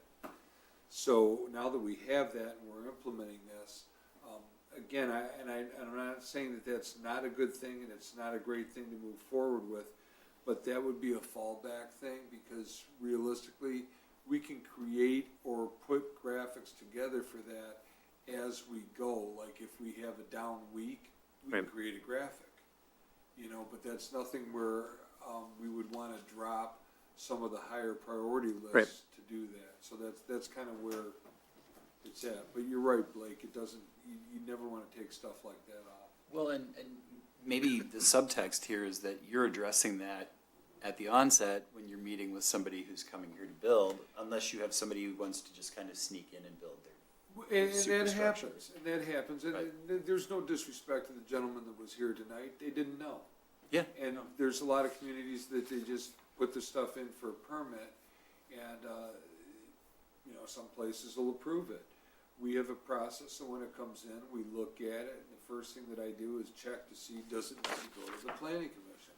Well, a new house needs to go to the planning commission. Then I check on the plans and I say, okay, so this, and this, and this need to be changed before that. So they change this, and this. And then theoretically, there's no more changes. This time there were, and it came before you. The benefit that this one had is it was actually a nice house. Well, and it's a builder that's never, it Yeah, sounds like, new one. has never been here before. which- No, and the reality with that is that if he does a nice job, I hope he'll be here more and more. I'd much rather see him than, the builders that come in and build those. No names. I mean, yeah, Brad Yeah. doesn't know, he's trusting that the builder and Right. the architect. Right. Yeah, and I Understand mean, the you ropes. want to assume that they do their due diligence, and, the people that come in here and build regularly, you know them and you know their work. There's a couple of them that are just outstanding with the work that they do in here, and every now and then you get somebody that is a one and done. Hank, I'm sorry to belabor this, but some of these appear they potentially should be done.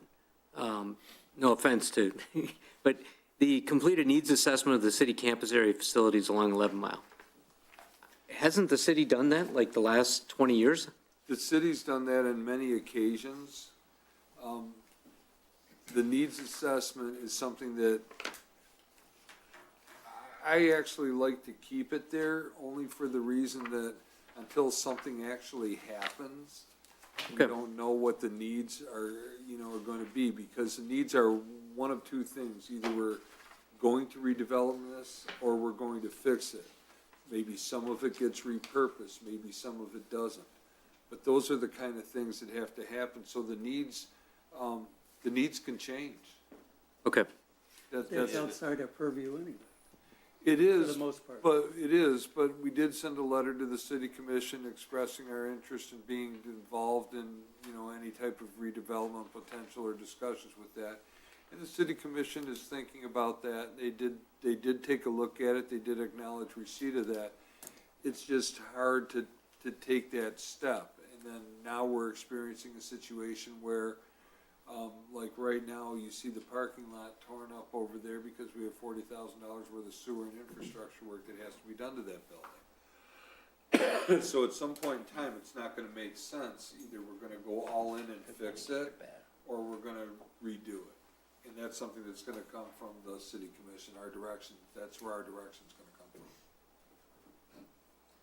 Yeah, just, that one specifically needs to stay on there until there's.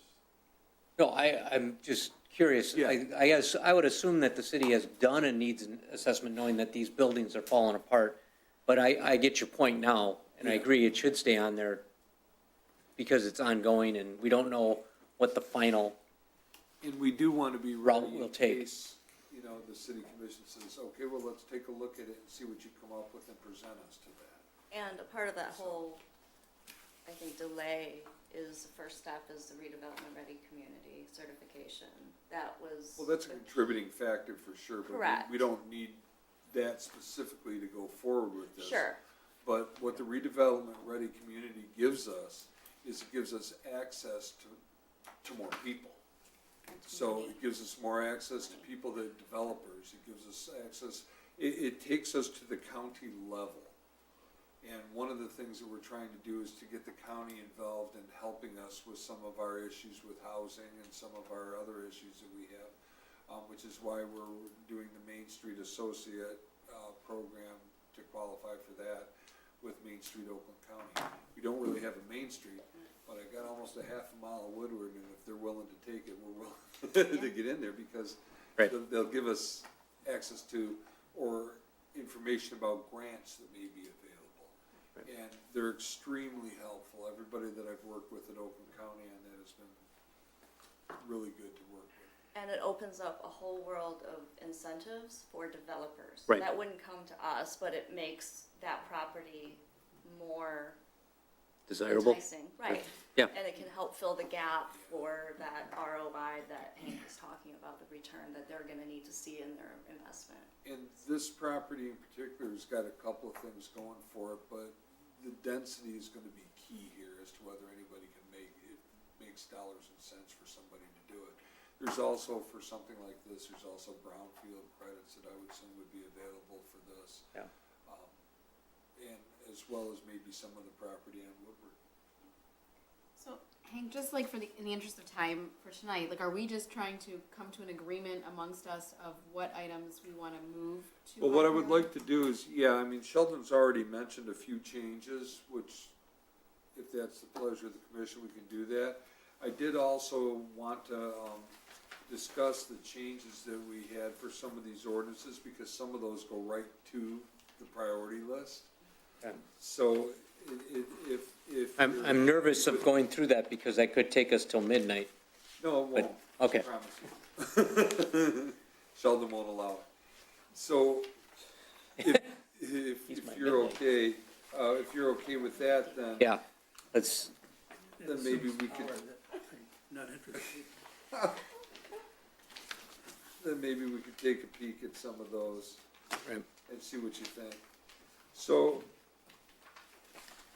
the driveway requirements,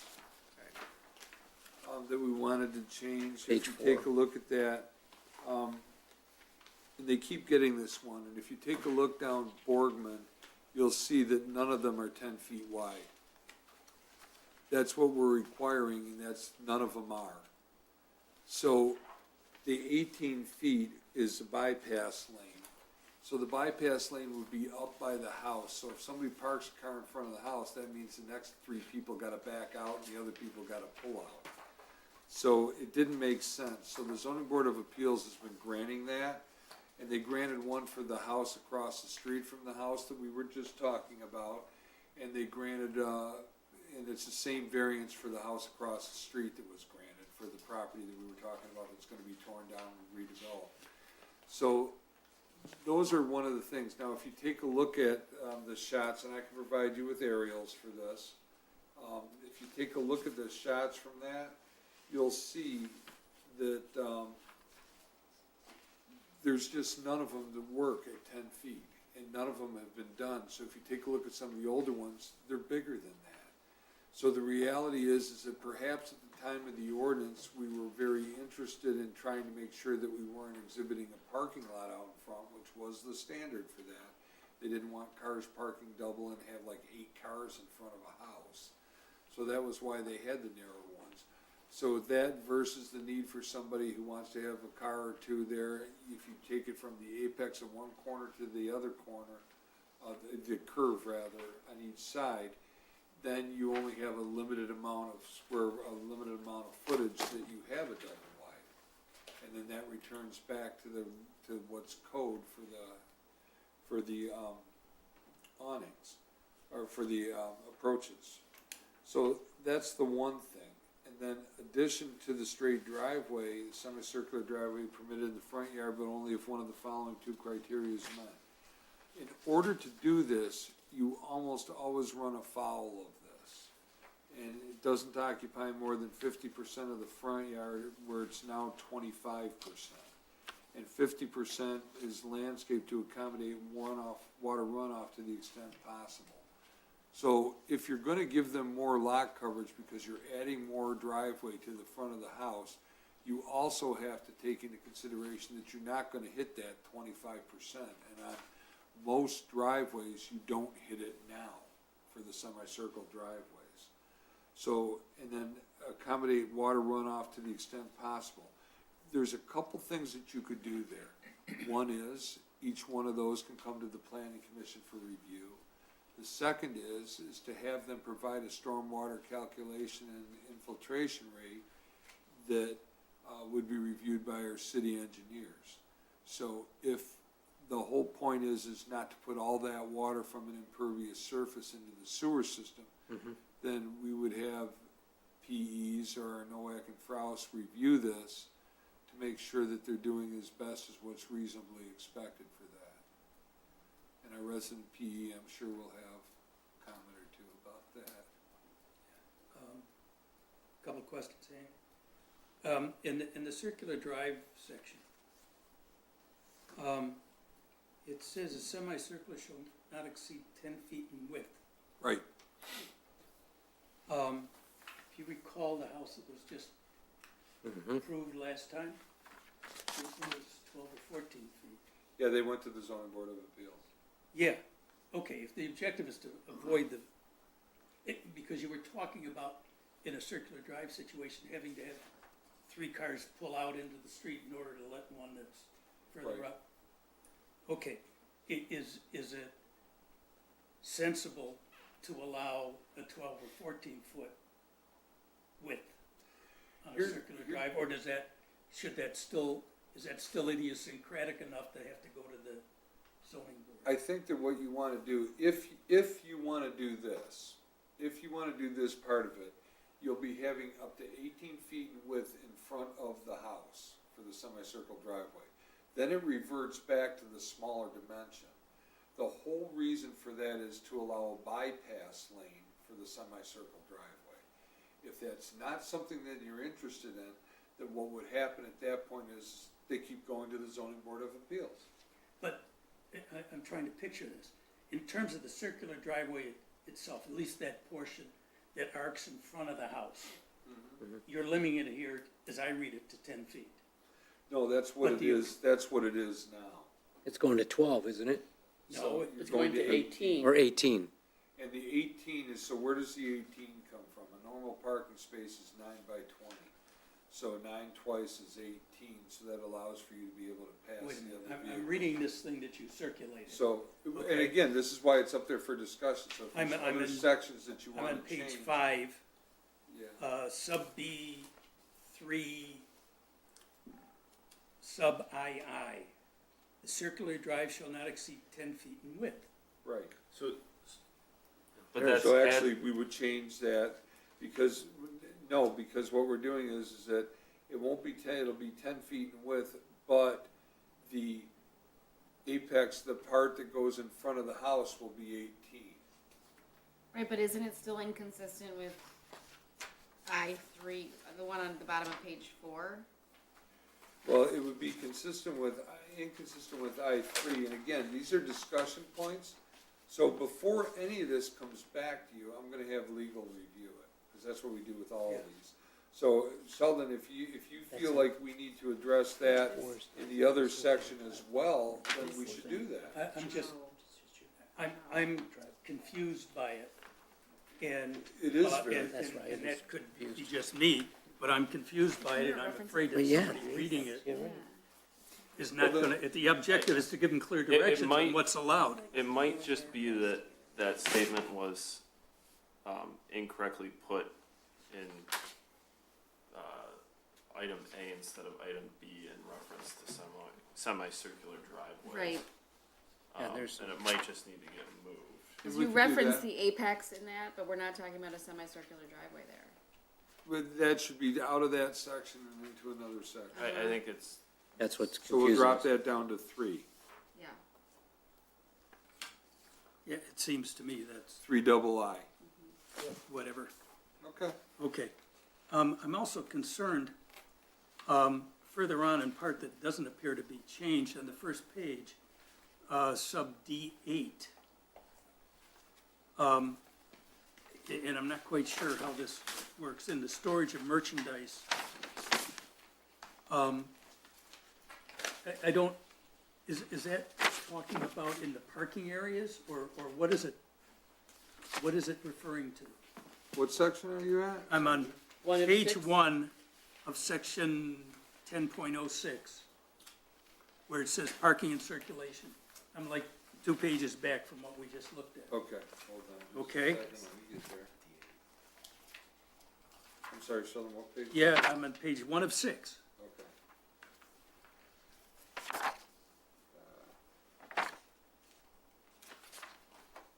Okay, I don't understand where that fits in with parking. Oh, yeah, I know what that. That's your trucks. well, it's just that you can't store goods or sell vehicles out of a lot. that's right. Yeah. Yeah, that's exactly what it is. Or repair vehicles. in a lot. You know, yeah, None of the above. yeah. Okay, is there any provision in here about parking lot maintenance? Or is that That's beyond, under the International Property Maintenance Code. is that part of our code? It's adopted by City of Huntington Woods. Okay, is it citable? Yeah, oh yeah. We write tickets on it. Okay, that's my question, because it says that parking lots have asphalted Portland cement to provide durable, hard, smooth, but, you know, The Where's the- International Property Maintenance Code gives us the authority to okay, enforce it. all right. That's my question about that one. If you would like with this one, I can change a couple things around. If you've got comments on this, and you wanna email them to me individually, not in a group. If you wanna email them to me, and then I can incorporate that and bring this back to you for the next meeting. You don't have to set this one for a public hearing. This can go back for a little bit of revision. That's why I send these Yeah. to you like this. I think And so. then I can change some things around, have it make sense, and bring it back to you in a format that's gonna be what you would read on the website. Do you typically have us read it though before legal? I typically have you read it because if none of the concepts Yeah, are anything that you want, then there's no point in Right. doing that. right. So what we do is the order we do is we'll have a talking session, some talking points like we are tonight. Then I'll take it and I'll take your comments under advisement. I'll incorporate them, give it to legal to have it put in a format that's consistent with what we would use. And then at that point, I'll bring it back to you and then you can have a meeting for it. And then for a public hearing after that, and then we'll go from there. But typically from right now, you would get a better copy at the next meeting, which would be more consistent with what your recommendations and comments are. That will come to you at the next meeting. If that's something that you're interested in and you wanna do it, then you'll make a motion to, set a public hearing for it. With the actual eventual motion would be to recommend adoption to the city commission. Then it goes to the city commission for an ordinance change. Will that still be a joint meeting with the ZBA in May? That's a whole nother thing that I wanna get to, but yes. I think that, personally, I think that's a good plan. I think if we are able to spend a little bit more time too on this, understanding what this, where all this has come from. We haven't had a chance to do a lot of ordinances, so, as this body, so doing it that way gives you, A, the time to discuss it and think about it, B, the time to see what it might look like, and if that's something that you want, then you set the public hearing. So we're looking at getting this back to you in May. If it's something in a format that you would like and you'd wanna move it forward, you would then set the public hearing. The purpose of the public hearing would be to recommend it, take public input and then recommend it to the city commission for approval. And that's always the process, because the city commission is, you're the recommending body, the city commission would be the approving body. Are we doing that with all three of these ordinance Yes. proposals? Yes.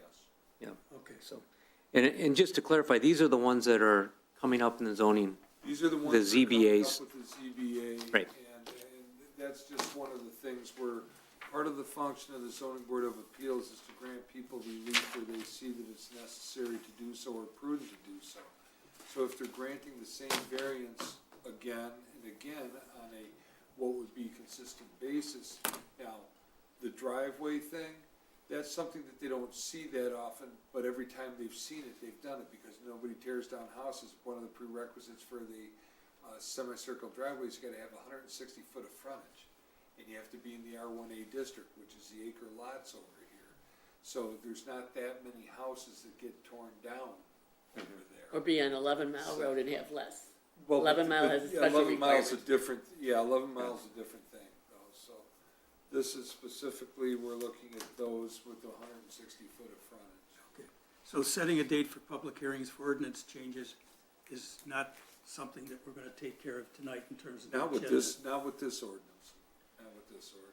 With circular drives, is it only in R1A, which is the acres?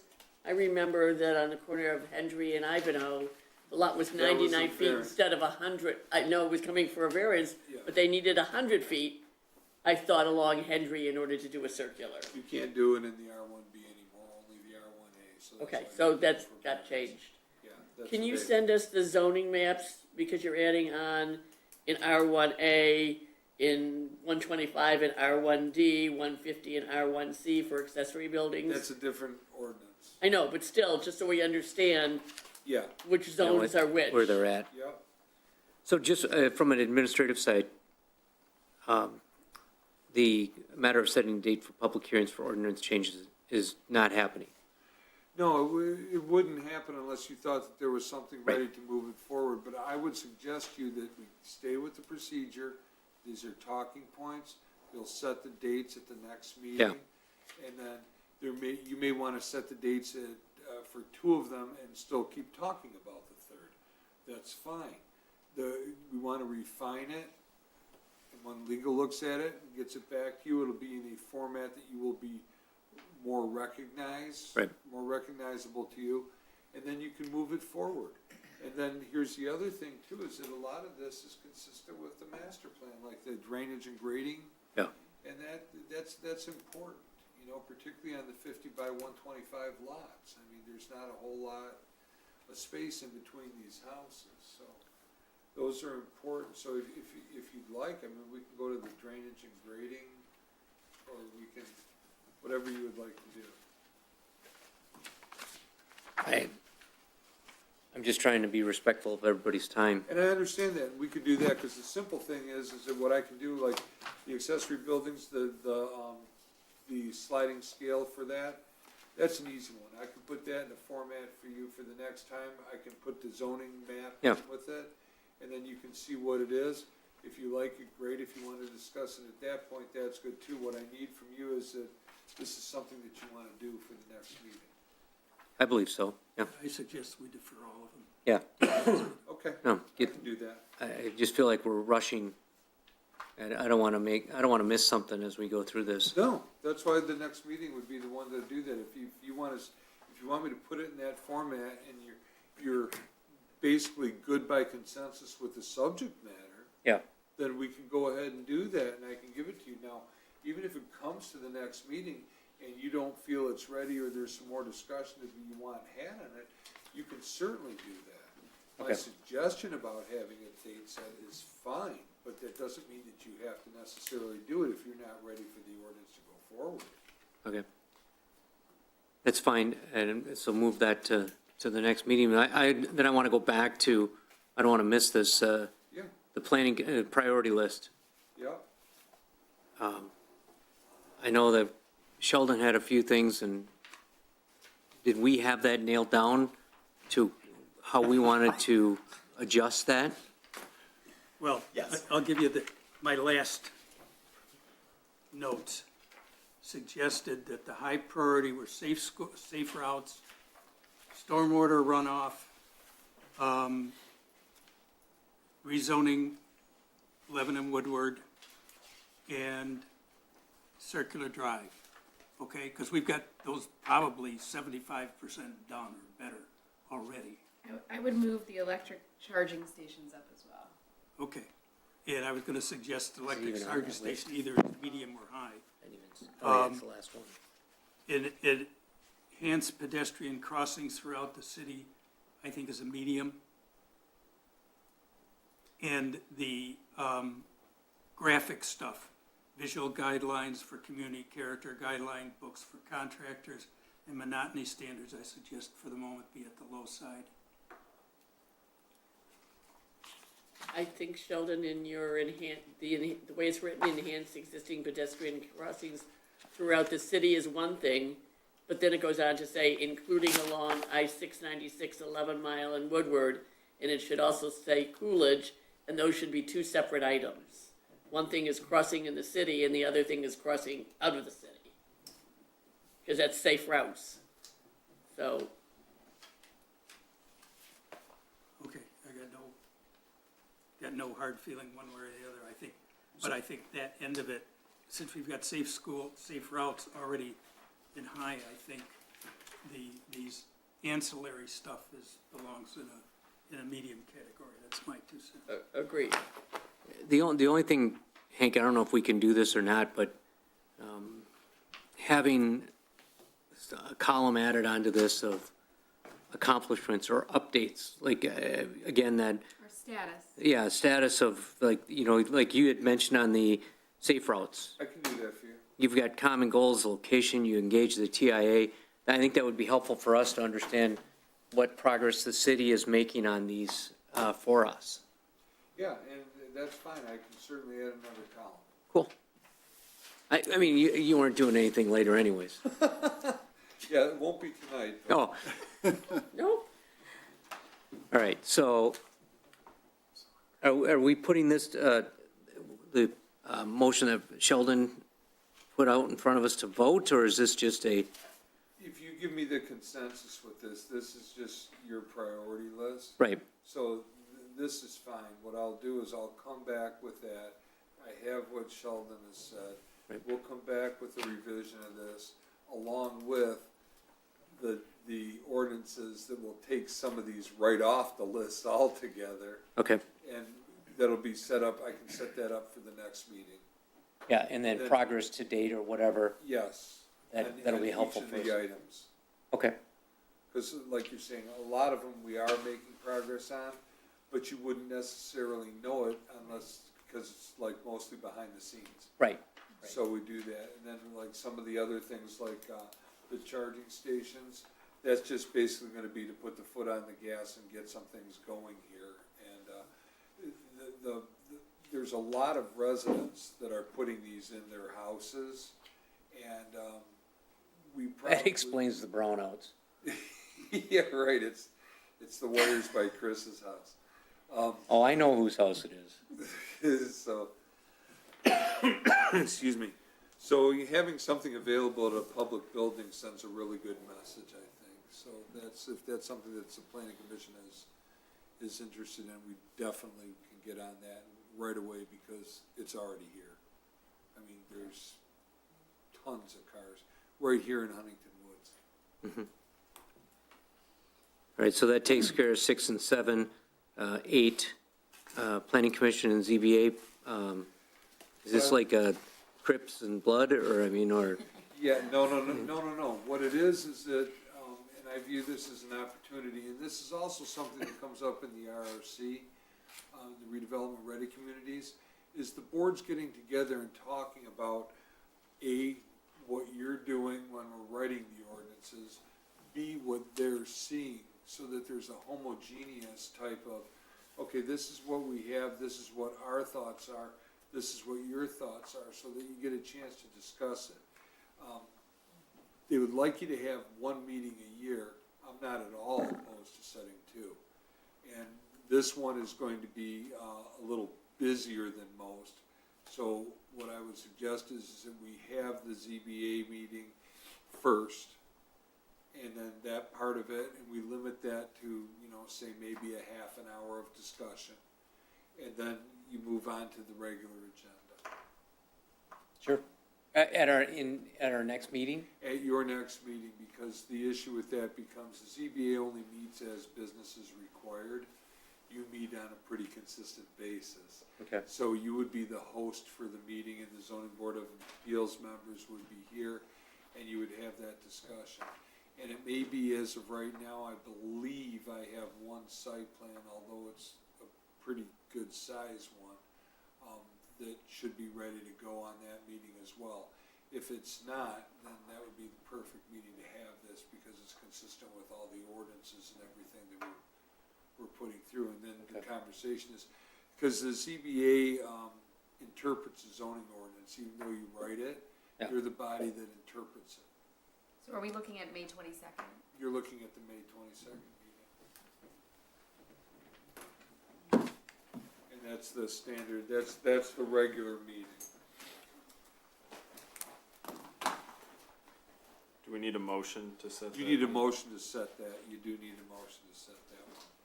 All right. Subject to- And then I'll invite the ZBA.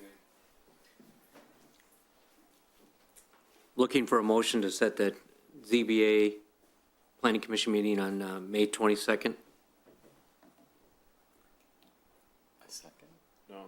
No, I'm looking for one. he's- Oh, Someone- sorry. Somebody needs to give me one. I'll move to set the Thank- meeting to May thank you. 22nd. Thank you. Second.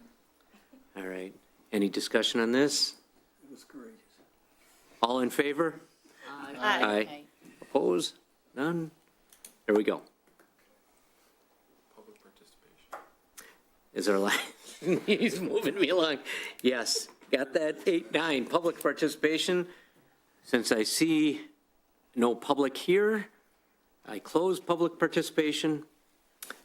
And at this point in time, Hank, if you don't have anything else for this wonderful group of individuals, I will close this meeting at 9:08. And just want to take one more second to welcome Commissioner Elder with her vast experience. So other than that, I've got nothing. Excellent. Move to Good to have adjourn. you here. Move to adjourn. There we go. Second. Everyone wants to move. Like, Everybody, thank you, everybody. Wanna just I'll set the show it next at meeting. 9:09.